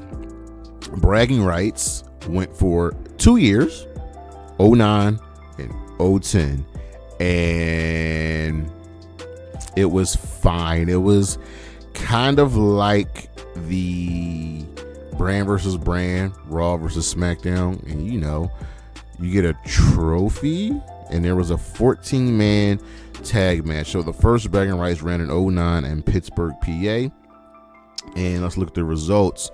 It was fine. We had the team, first of all, Cena versus Randy Orton. They fought in a 60-minute anything goes Iron Man match. So there you go with that. It won exactly 1 hour. Cena won that 6-5, and if Cena lost, he would have been first to leave the Raw brand and join SmackDown. But we had the Team SmackDown versus Team Raw match, and it was a 7-on-7 14-man tag match. Team SmackDown consisted of Chris Jericho, David Hart Smith, Finley, Kane, Matt Hardy, R-Truth, and Tyson Kidd, and they beat Team Raw, which consisted of Cody Rhodes, Big Show, Jack Swagger, Kofi Kingston, Mark Henry, Shawn Michaels, and Triple H. I have no idea how Team Raw lost. I have none. I have no idea how Team Raw lost the match. Team Raw consists of every single person on Team Raw is a former world champion, whereas Team SmackDown only had 4, because R-Truth one is a former NWA world champion.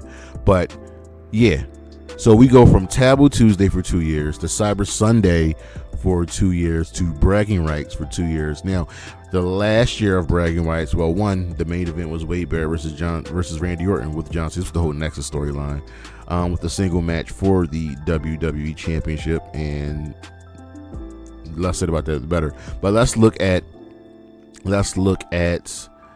Team Raw versus Team SmackDown. So SmackDown for the second year in a row won, and Team SmackDown consisted of Alberto Del Rio, Big Show, Edge, Jack Swagger, Kofi Kingston, Rey Mysterio, and Tyler Rex, versus Team Raw, which consisted of CM Punk, Ezekiel Jackson, John Morrison, The Miz, R-Truth, Santino Marella, and Sheamus. Now that one looks much, much better, and yet Team SmackDown somehow still won. Then we move over to the event that is coming back, Bad Blood, and there's only really one reason Bad Blood is coming back, and that is because it is the anniversary of Kane's debut. Is at the anniversary of the first Hell in a Cell match between Shawn Michaels and The Undertaker. And you know what? That's perfectly fine. Now, you can do stuff like this. Remember, the first Bad Blood took place in 1997, October 5th. And here we are with it coming back. So Bad Blood only had 3 events. And for some reason, I feel like we had more. But the other 2 were just Raw exclusive pay-per-views. And I remember one of them being a Hell in a Cell match between Triple H and Kevin Nash, and then the second Bad Blood was Raw exclusive between Triple H, Shawn Michaels, and a Hell in a Cell match. And it looks like Bad Blood number 4 will be, I'm hoping the main event is this Drew McIntyre, CM Punk Hell in a Cell match. We'll talk about Bad Blood 2024 next week, but Bad Blood really seemed like an event that was very much suited for the WWE, and I very much enjoyed it. The cards were good. Like, let's go to that first Bad Blood event, and it was an in your house show at that. So if we go to the results, we had, let's see, the Nation of Domination beat the Legion of Doom. Max Mini and Nova defeated Mosaic and Tarantula. This is a little man's match. The Godwins defeated the Headbangers. Owen Hart defeated Farouk. The Disciples of Apocalypse defeated the Los Boricuas.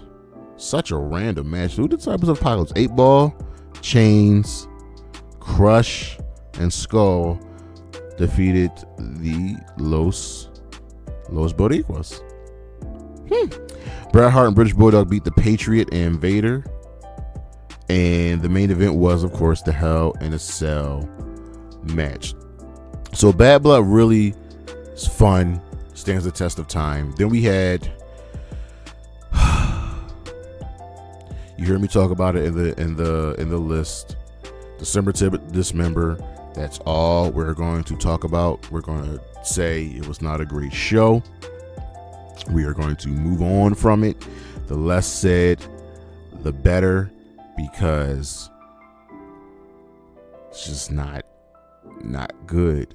Then we had WWE Breaking Point in 2009, the one specific breaking point. This took place in Montreal, Quebec, Canada, and I felt like this could have been a submission place show, and it was eventually replaced by Night of Champions, which I missed. And Breaking Point had originally replaced the annual September event, Unforgiven, which we'll talk about just a little bit later, because I grew up on a very specific schedule for WWE pay-per-views. It was Rumble, No Way Out, Mania, Backlash, Judgment Day.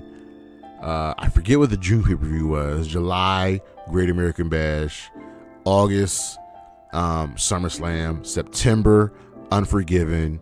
October, I forget what October was, but November was Survivor Series, and December was Armageddon. We're going to talk about all of those. Breaking Point ran. You didn't really need to place Unforgiven, and Breaking Point was just here. It was a one and done show, and I get it. You want to do something different, and we just take a quick look at that card. It was fine. Jericho beat the World's Strongest Tag Team. I do not remember MVP and Mark Henry in a tag team. Kofi versus The Miz. Legacy beat DX. What was the main event? Punk Taker submission match. So there you go. It's fine. And like we said, it replaced Unforgiven. And Unforgiven had how many events? Unforgiven had 11 events. There was one in Philadelphia? Philadelphia. Unforgiven had 11 events. So what was the point? I understand you wanted to do something different, but sometimes you don't need to do anything differently. Why? Like, Unforgiven has such a strong history, and you just got to make things work. Unforgiven. Let's look at some of these main events. Let's go to the one in Philly. One in Philly was Rock versus Benoit, Taker, and Kane for the WWF Championship. Pittsburgh the following year, Stone Cold Kurt Angle. 2002, Brock Lesnar, Taker. Brock Lesnar been around for a hot minute, dog. And then it became a Raw exclusive pay-per-view. And, like, I get it. You want to do something different, but just bring it back in. And here's the thing. The last Unforgiven has one of my favorite matches, the Championship Scramble match. You know what the Championship Scramble match is essentially, think of it like an Iron Man match with multiple people.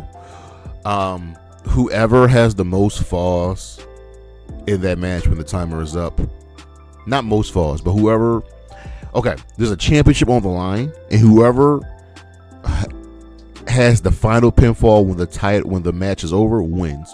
So you could win, you could be in the middle of a match, you could be world champion right now, but then I pin you, now I'm world champion, so on and so forth. But I miss that match. Then we have Armageddon. Y'all remember Armageddon? Armageddon is remembered for one great moment, one fantastic event. Okay, first of all, we had 9 Armageddons. The last one was in 2008, but we all remember the one specific event, the one specific moment that is emboldened, is burned into our brain, and that is, of course, the Hell in a Cell match in 2000. Kurt Angle, Stone Cold, Triple H, Taker, Rock, Rikishi, and the big moment where Undertaker chokeslammed Rikishi off of the Hell in a Cell onto a truck. That alone should make Unforgiven stay here. Period. And yet the WWE felt it was adequate enough to get rid of those events, and that was it. Like, bro, come on. Why would you do that? Like I said, y'all, I grew up on a very specific schedule. Okay, that's just how it was. Rumble, No Way Out, Mania, Backlash, Judgment Day. June was always a toss-up, but for the while it would either be King of the Ring or Vengeance, and then in July it would either be Vengeance or the Great American Bash. SummerSlam was in August. Unforgiven was in September. No Mercy was October. Survivor Series Armageddon, and that was just like clockwork. I just miss I'm being nostalgic, y'all. But then we had others. We've had Over the Limit. Y'all remember that? That, I think this was a one and done pay-per-view. It replaced Judgment Day. And then again, you didn't need to replace Judgment Day. Why? Like, it's just, I understand that change can be good, but sometimes change doesn't need to happen. You understand?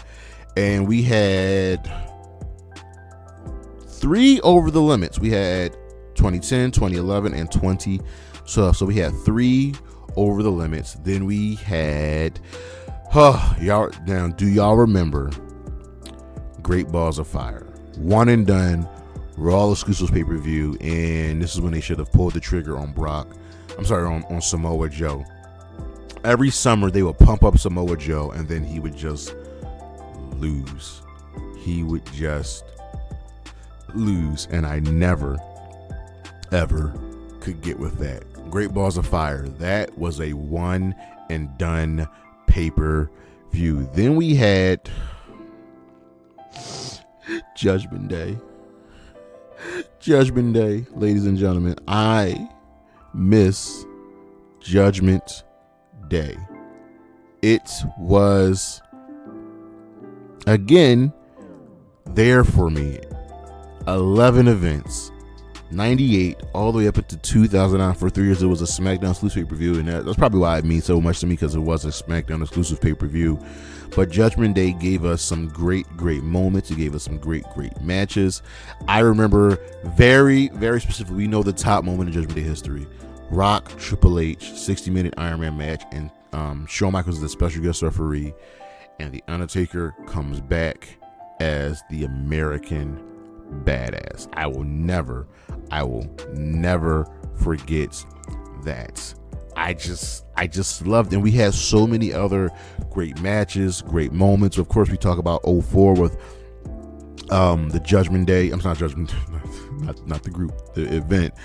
Eddie, JBL, and that bull rope match. We in that blood fight, we remember Taker versus Hollywood Hulk Hogan. We remember Ray versus JBL. We remember Edge and Jeff Hardy. Judgment Day is really important to me, and it might be one of the 3 pay-per-views I very much miss the most. That's Great American Bash, and No Mercy, which is now a part of NXT. But then we had Payback, which ran for 7 years. There were 7 Payback events.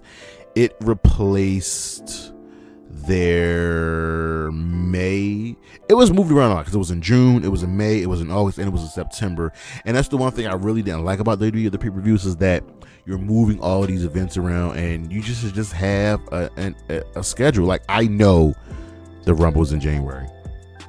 I know WrestleMania is around late March, early April. I know SummerSlam's in August. And Payback was here and gone. And we remember it for what? What's the greatest Payback moment? You know what I mean? Like, is it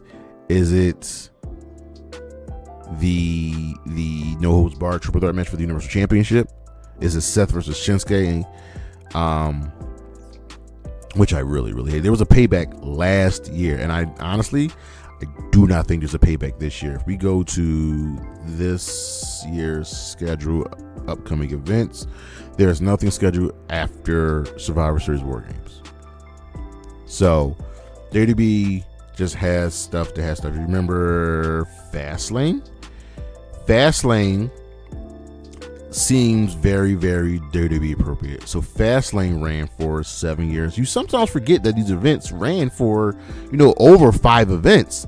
Fastlane was in 2015 in February, in March, and then there was one in October. See what I mean about moving stuff around? It doesn't work. And Fastlane replaced the Elimination Chamber events, which is now gone. We don't need to talk about that. I've done too many shows about the Elimination Chamber, and the Elimination Chamber replaced No Way Out. And I want to talk about No Way Out because it's not here. It's not here because I want to save that for later, just about No Way Out.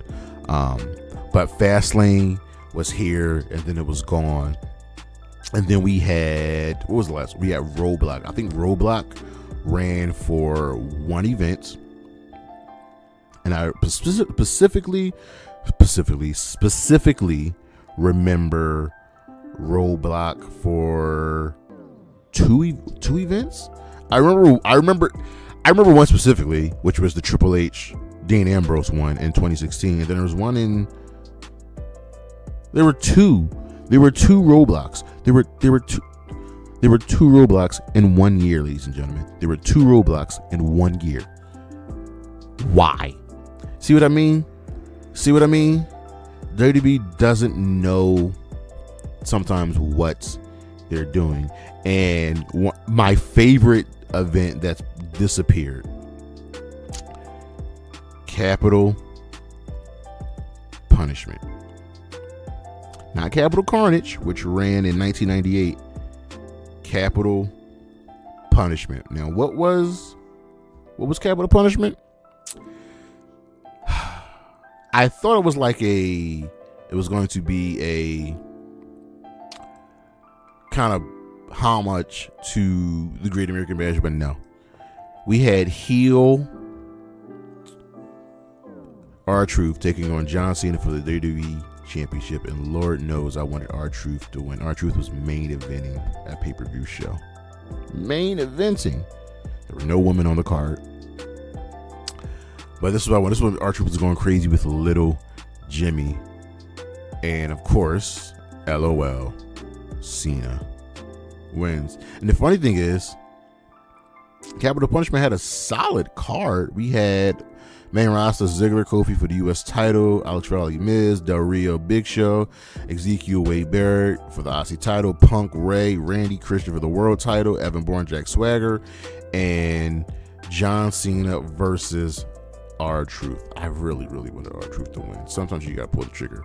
But I know I missed a couple shows. I remember Insurrection. There was Invasion.